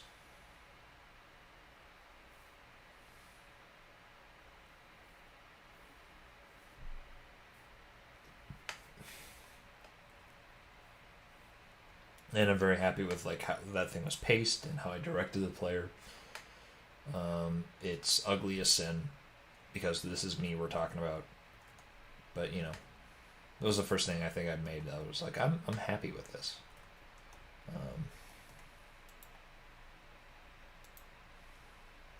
Right, so I think we futzed around enough with the geometry at this point. For now.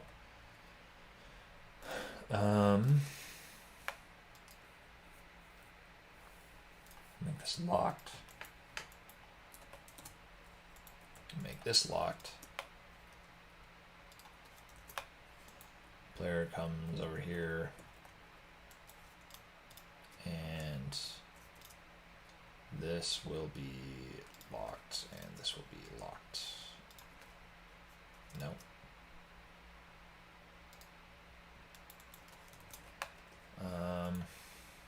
This will be locked as well, but this will be pickable. Same with the double doors. We'll get to that. I don't want this to be too hard.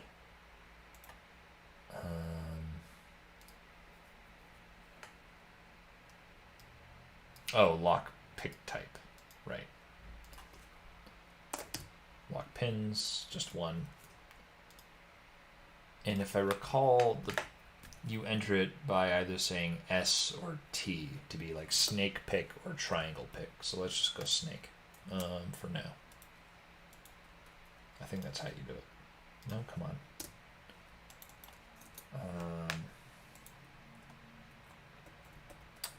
Same with these guys. Let's ratchet the difficulty up. Let's go 2.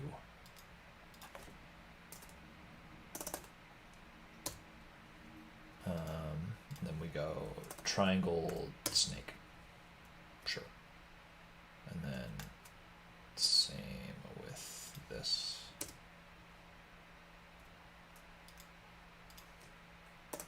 Two. You do that. God, I could use some of that because clearly my voice is fried.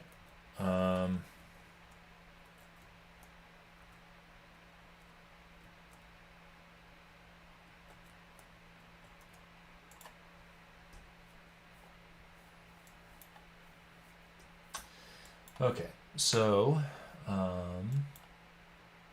over here as well, I want if right click would behave. Prefab, door related. No, not handles.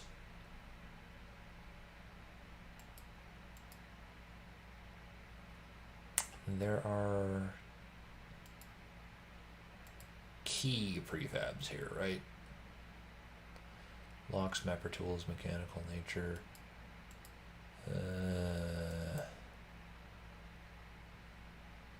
Come on.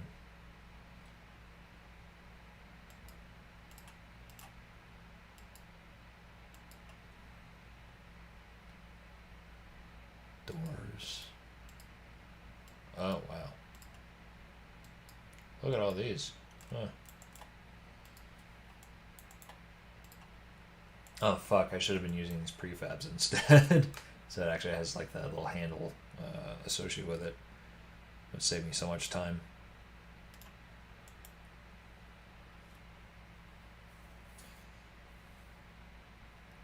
This level, it's been over a year now. Okay, so instead of that, let's create entity. Oh, right, it's in entities, not prefabs. God damn it.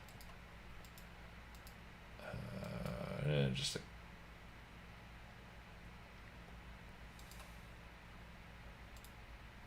ornate silver.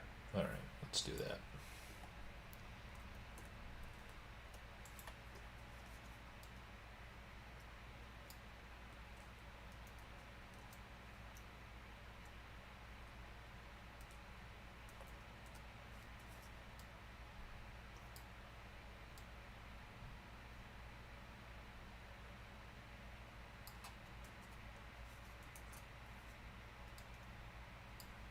No.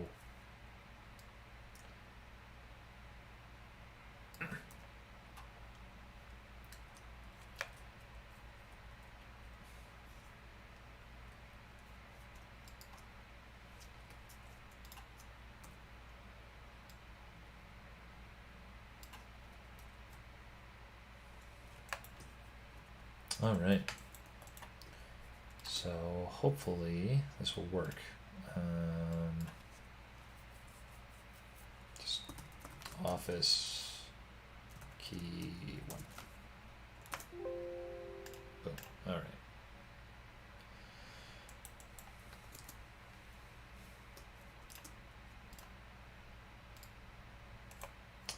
And then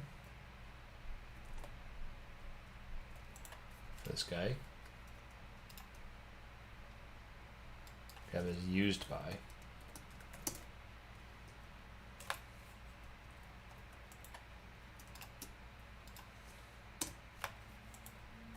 And then this guy as well. Make sure that's locked.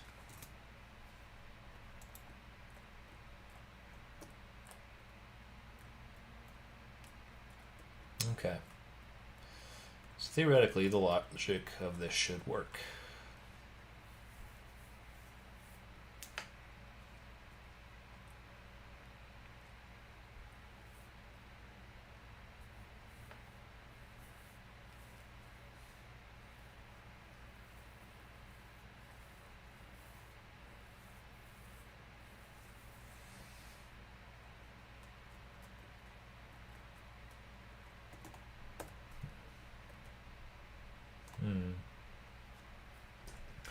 trying to assess here what the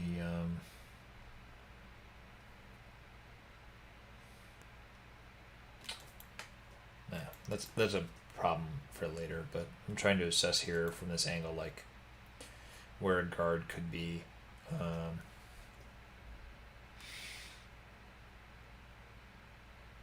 That the player could see it and be like, oh, maybe I shouldn't jump out this way. But also one that doesn't present a like risk for the player coming out this door. Oh well. We will figure it out.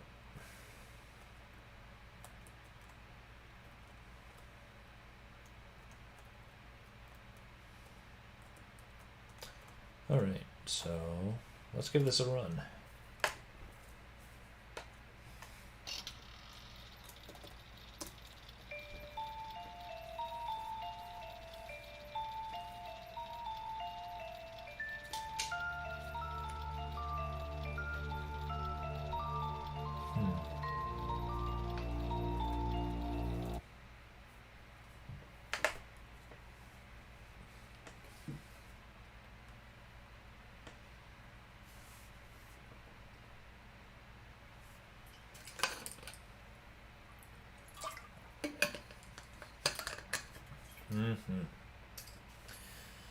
Press A tack. Alright.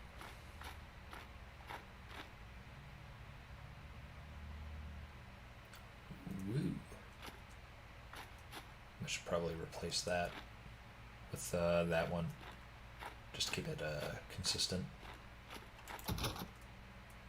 Oh my god, I'm an idiot. Oh my god, I'm an idiot.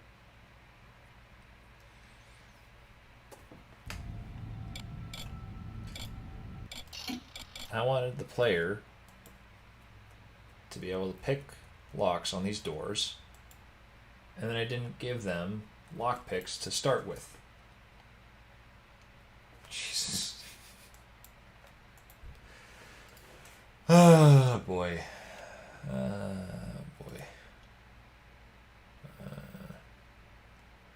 Shop?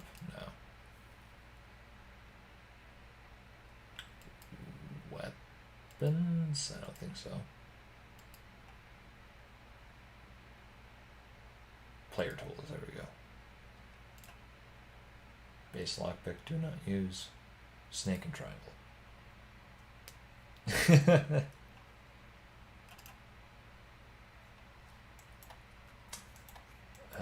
Come on. Come on.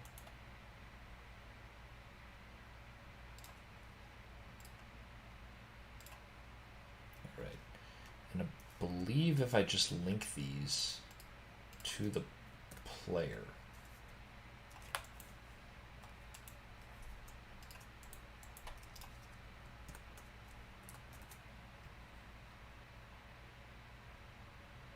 Create alternate paths that don't require lockpicking anything.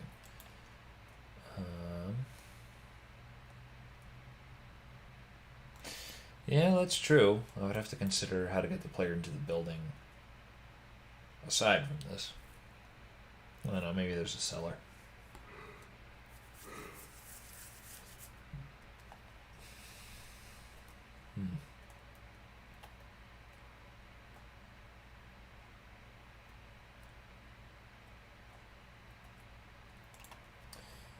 So if I link it to the player start. No, I don't know about that. Wiki the dark mod. No, what did I do? Oh, open that in a separate window. Jeez.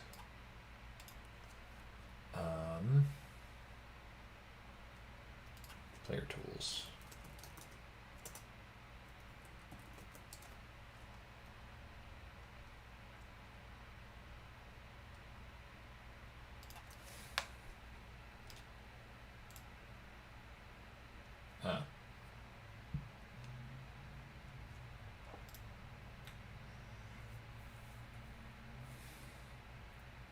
Create the item in the map. Add the property inv map. Start with a value of 1. I see. Yep. Okay. Yeah, I definitely got that wrong.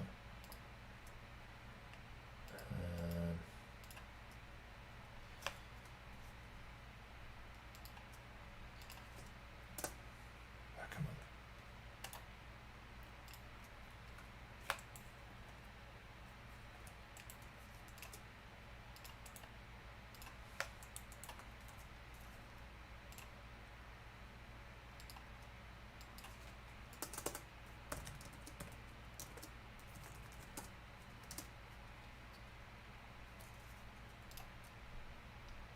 And yes, that's recognized as a valid spawn arg. So,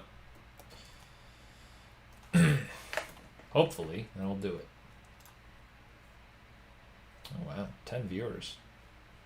Hot diggity dang.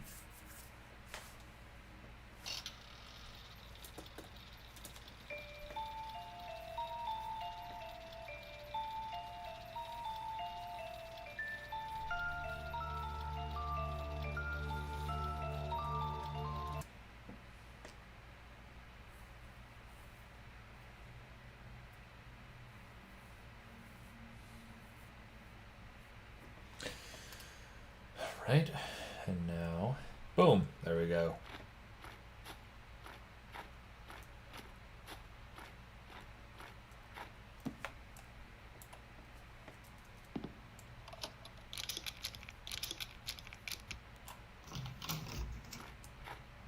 There we are.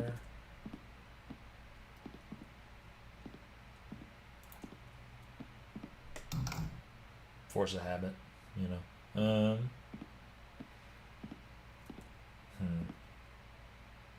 I think that needs to be bigger to actually get a clearer silhouette.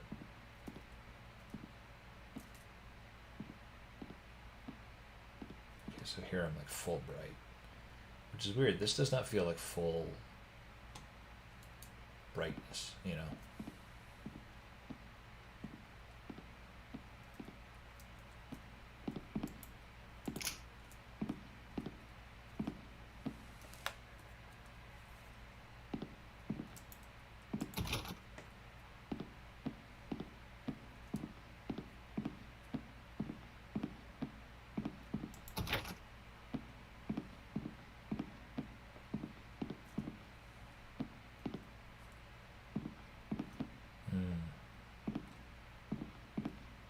Oh, I see.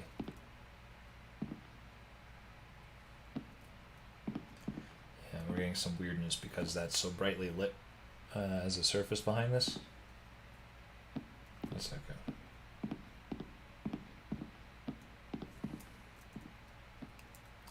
So presumably the player comes over here. Boom. Alright. Player comes down. If they crouch, hopefully they get like way more of that window. And do. Come around here.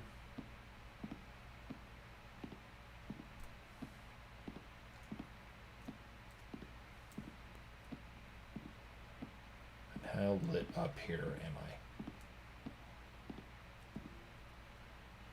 Yeah, that's pretty bright.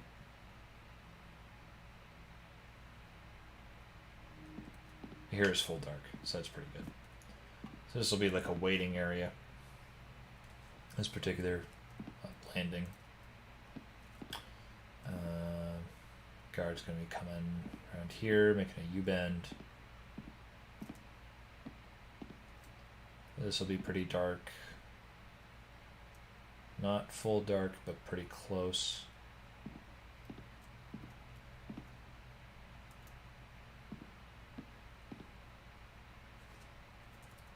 Of course, we don't really need a...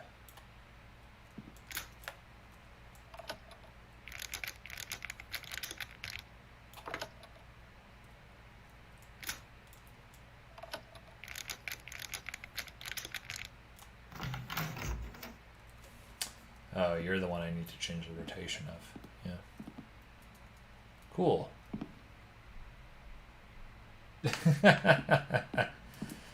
Oh, you.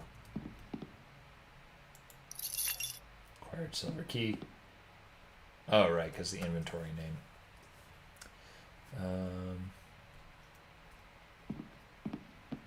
Player should see. Boom, over here.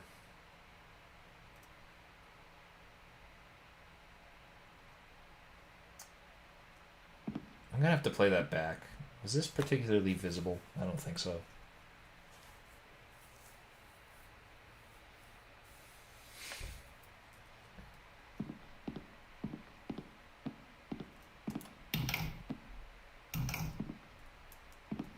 And yeah, the player can go over here, do some looting.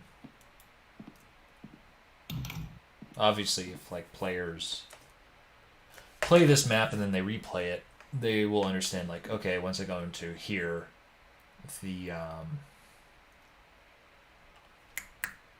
the timer for the ship is going to start basically. So they'll want to actually do the side rooms beforehand. I think that's a perfectly fine way to strategize. I'll move back down here. I think, yeah, hopefully coming back down, like, we can get the guard to do something new and, like, just be ambling about instead of, like, sitting in a chair. So the player has a different relationship with this space.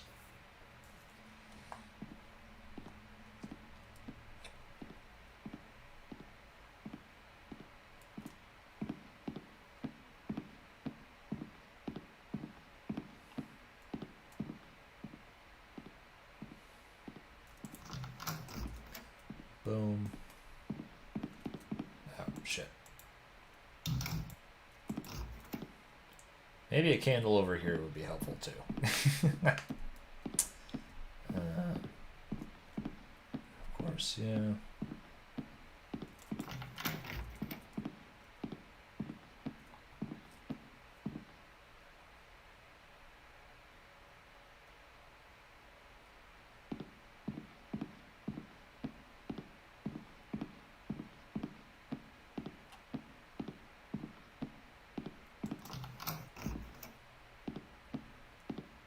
And then we're out front. Great.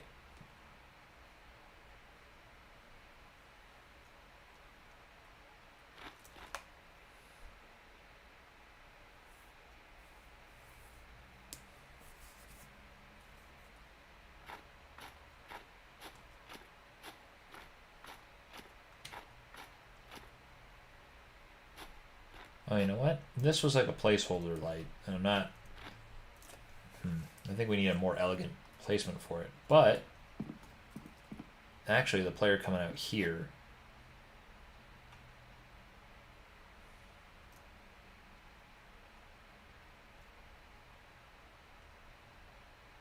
Yeah, because, we're in the dark here, and even if we have, like, a guard on that wall facing over here, if the player drops down here, they're going to be fully lit.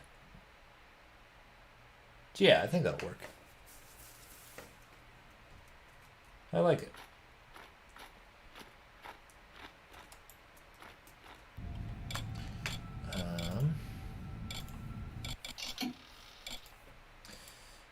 Okay. Now that feels pretty okay. So, first off, fit.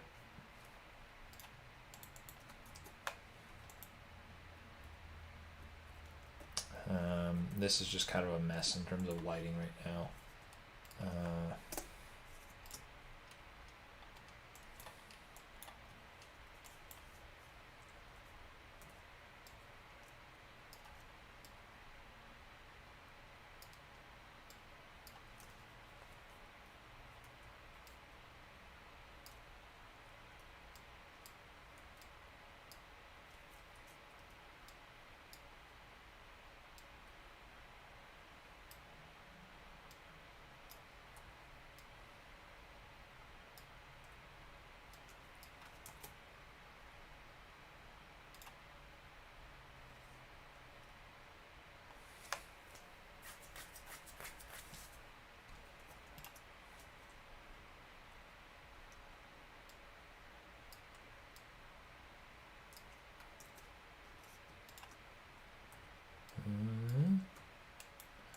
just to get a little more square footage in here actually visible. I've got some of the door there, that's pretty good.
Actually, get some over here.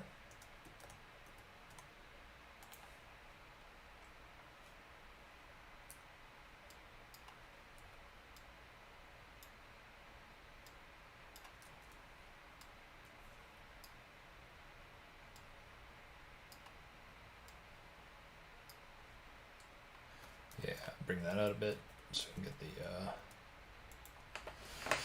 the door here.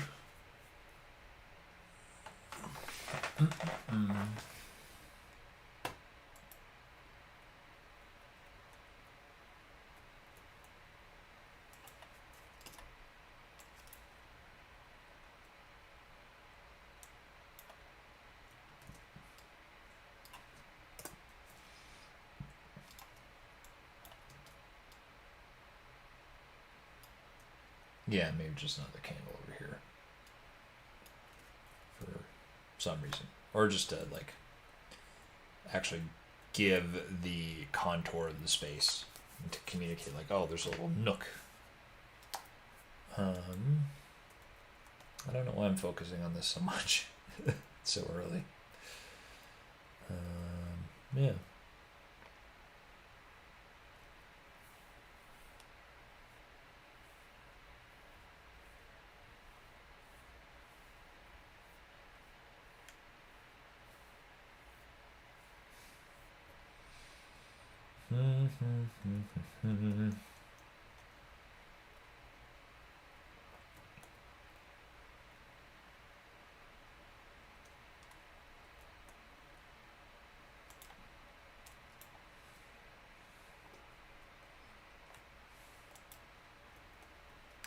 Like that. Oh, yes. The rotation of this. No. The rotation of this door.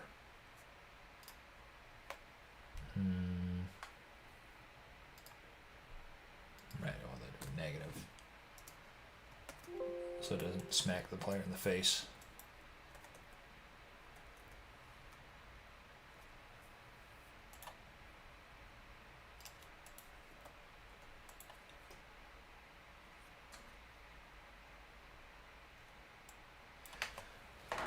Where did I tell them to get started?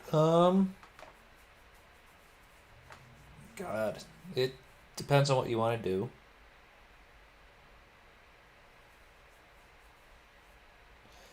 I was actually talking with a friend of mine who is more towards the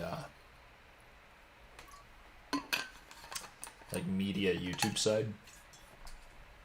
I was talking with him and was showing him actually a lot of the stuff about like Hammer, because that's, yes, I agree with Rosso, dude.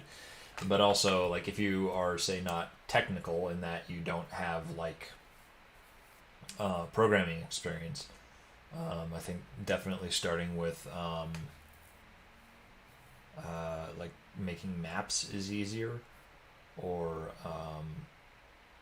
starting with like making your own assets for things and then like swapping them out, like either doing like textures or sound effects, as I was actually talking about with my friend, because they have a lot of experience in audio production. So yeah, stuff like that. Yeah, another thing I didn't really bring up, although this kind of comes up whenever people are like, "Why are you doing dark mod?" It's that companies are fairly protective of their proprietary level editors, and for things like Unity and Unreal, those don't come out of the box with like gameplay, although you can kind of get like sample projects to work with. But basically, if you want to like start making maps and just like hit the ground running, like you can't really do that with stuff that's actually really contemporary. Fortunately, Valve actually released a level editor for Half-Life Alyx. So if you can afford VR, then you can actually like play around with that, and I think that's hopefully going to be give a new wind to a lot of people. But yeah, before that it was basically just like this and maybe like Halo Forge, and I think like some of the earlier CODs.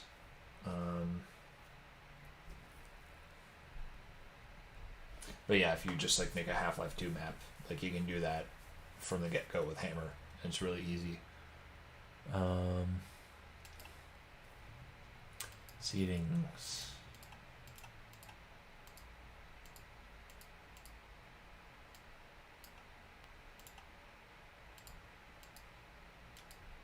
Let's put a log bench in here.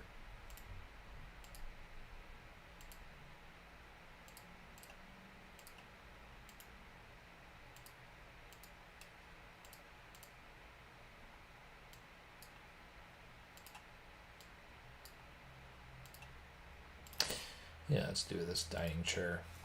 Even though it's not quite dining.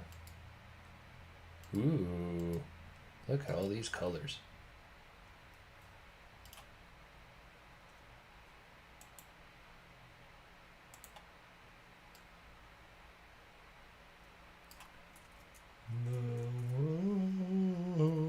On which the prophets wrote.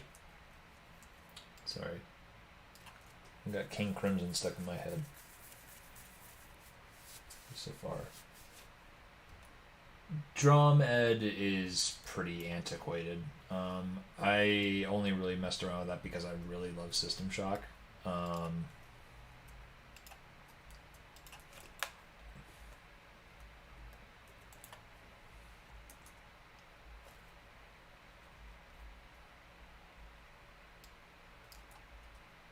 But yeah, even making like a 5-minute level for System Shock 2 was just a pain at points.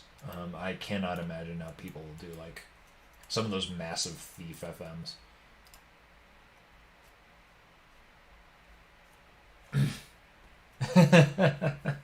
Relinquish knows.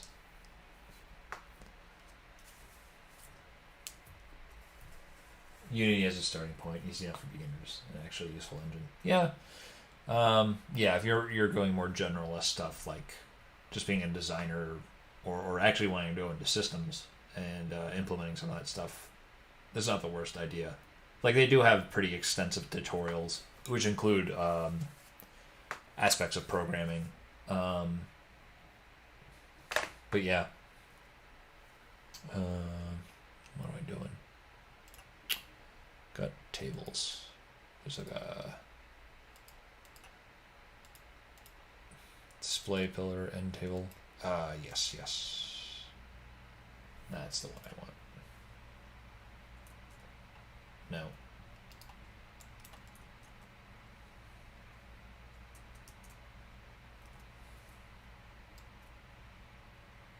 There we go.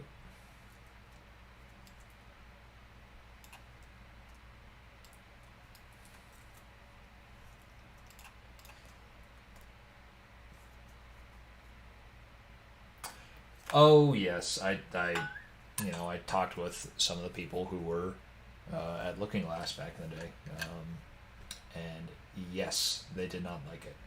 Though apparently for some of the future projects that they were gearing up after Thief 2, they had a new engine that they were working on, and they had a new level editor, which was apparently way better, but they never got to use it, which sucks. One of the guys was telling me apparently they had some way of like two of you could work on a level at the same time. I'm not sure how they managed to pull that off back then, and maybe he's making it sound more intuitive and user friendly,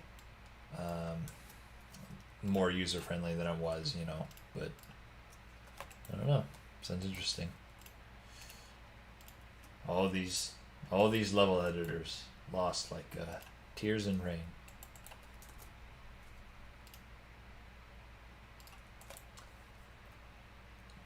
Good. I'll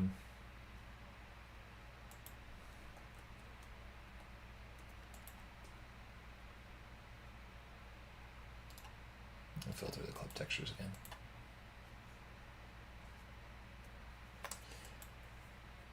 Yeah, that's a wild thing to think about. I mean, I think this was like a thing they perpetually had a problem with.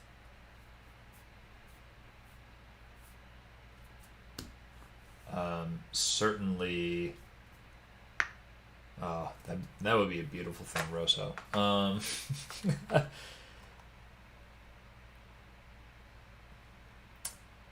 Let's say working at Other Side, I have a better glimpse into like how Paul Neurath runs a business. So, yeah, I'm gonna leave that there.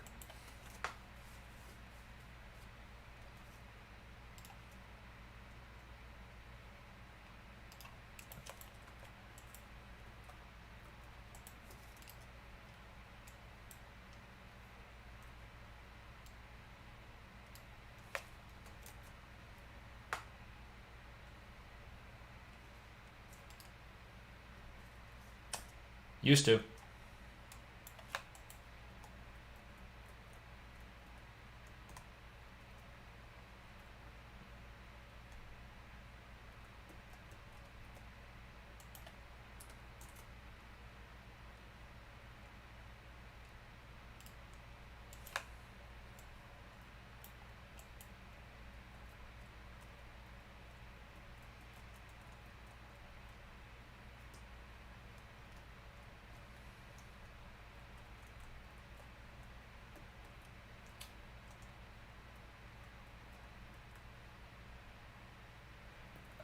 Yeah. Yes, I was.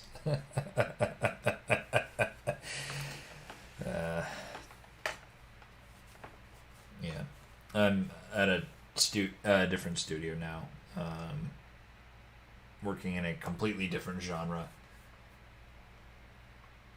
Oh yeah.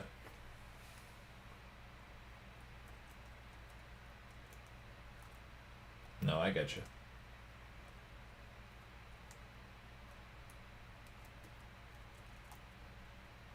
Mm-hmm.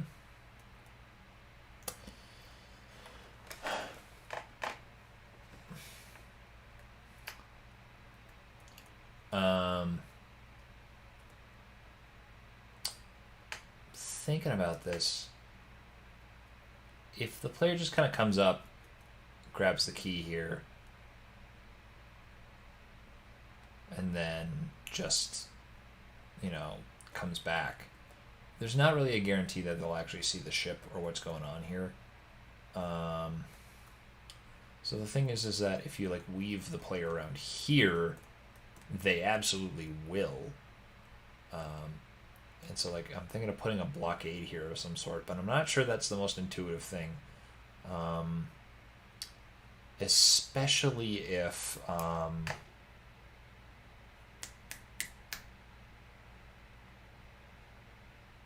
you know, if the guards like pursue the player in here, like would the player like be able to mantle over this? In which case, that kind of defeats the purpose of it, like pushing the player around here.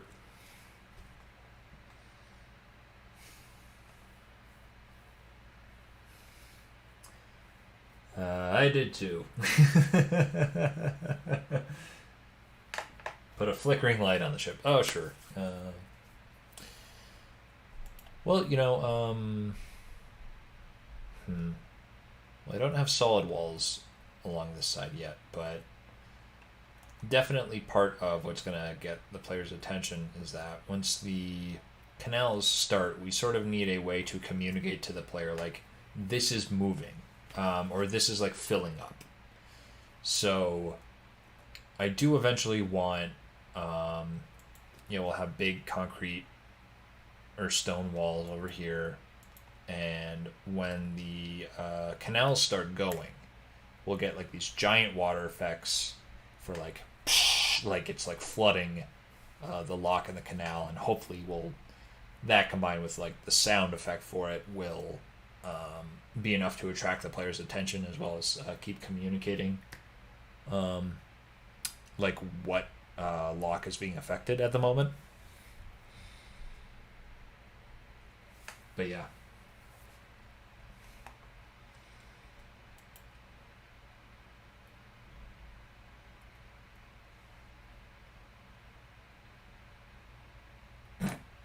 I just thought of something. So the way these locks work basically is like, well, there's going to be like a drain at the bottom of these, and whenever there's a drain at the bottom, you know, and it opens, like this will go down and this will pump into like whatever one is open, which would presumably be the adjacent one. So I was thinking like, well, if the player's in this water while it's draining, then maybe they could get sucked down the drain pipe. But I think that's a little too ambitious at the moment. I'm not going to pursue that.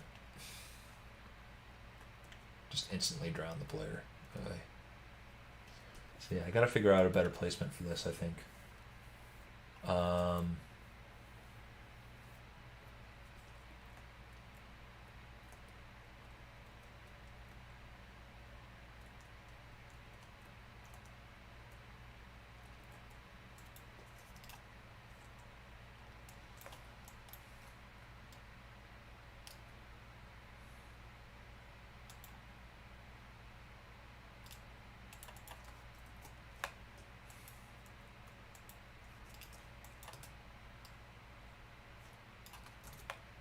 That, I like that. All right.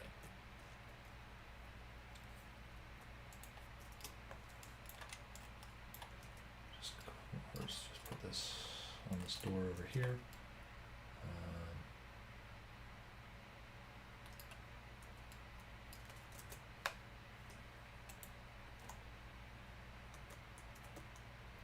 That there. Oh dear. Oh, hello. I'll call him back.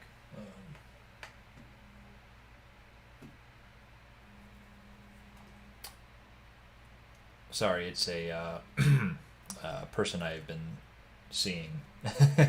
So. Oh, I don't have a Viz portal for this? Jesus. Alright. Sorry, this is more of a technical custodian thing.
wide enough, I think. Nope. All right. Beautiful. Okay.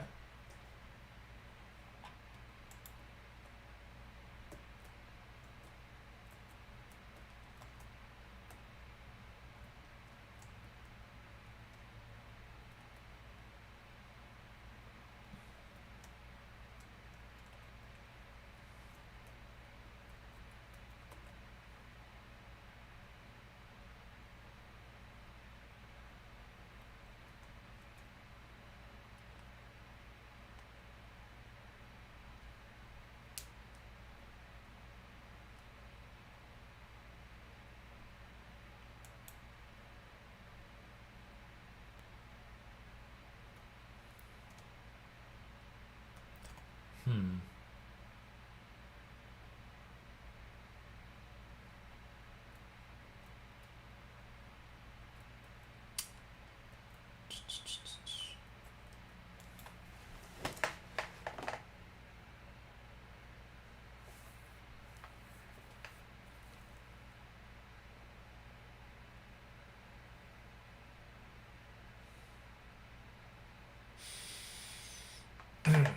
I was thinking of a key ring again, or a key rack rather. But the last map I did was, or the last version of this map I did, we had this problem of actually keeping the keys not falling for whatever reason, and I don't know, why that was happening.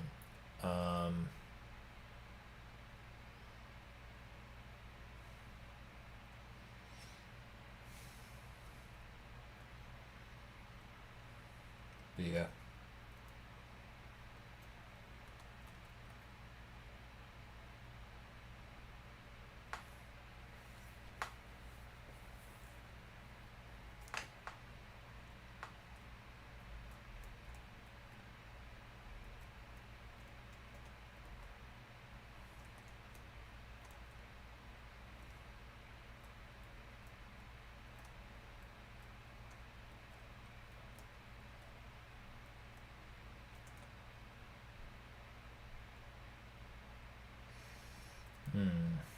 What am I thinking of doing next?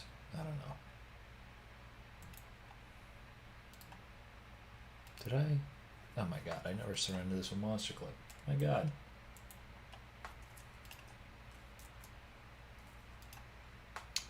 Filter clip. Alright.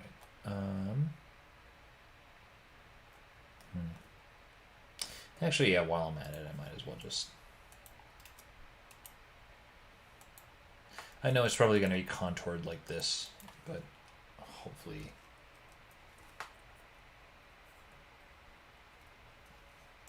this will just be a placeholder.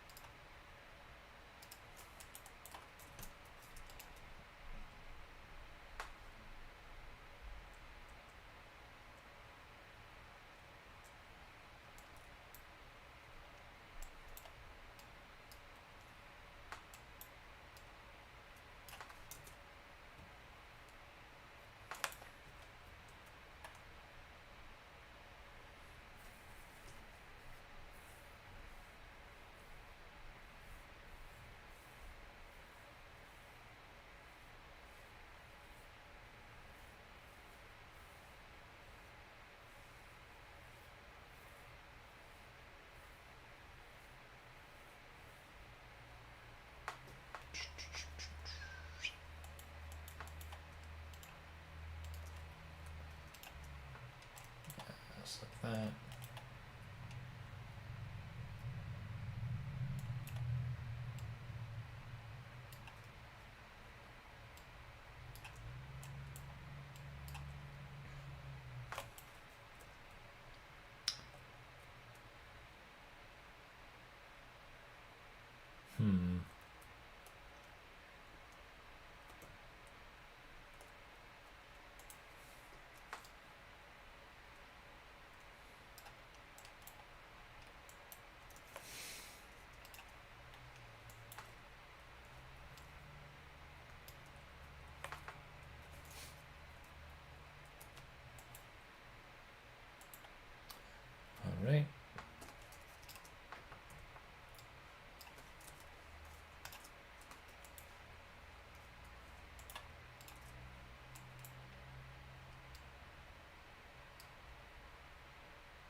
is the height difference between these two?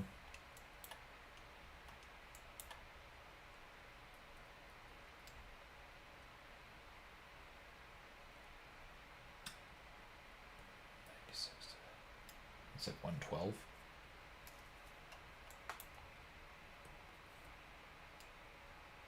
Yes.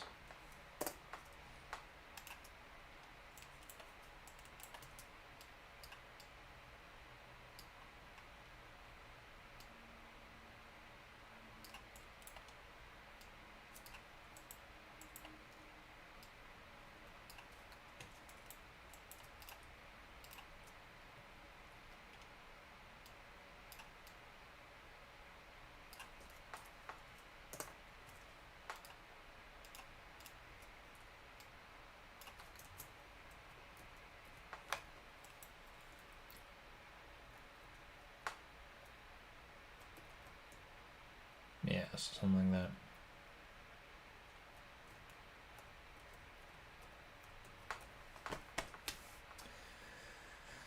that. Okay. I think it's about time for me to stop.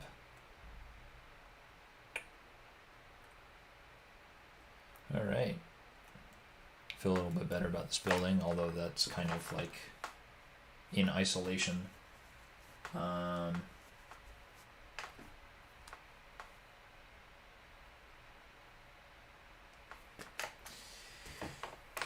Yeah, so let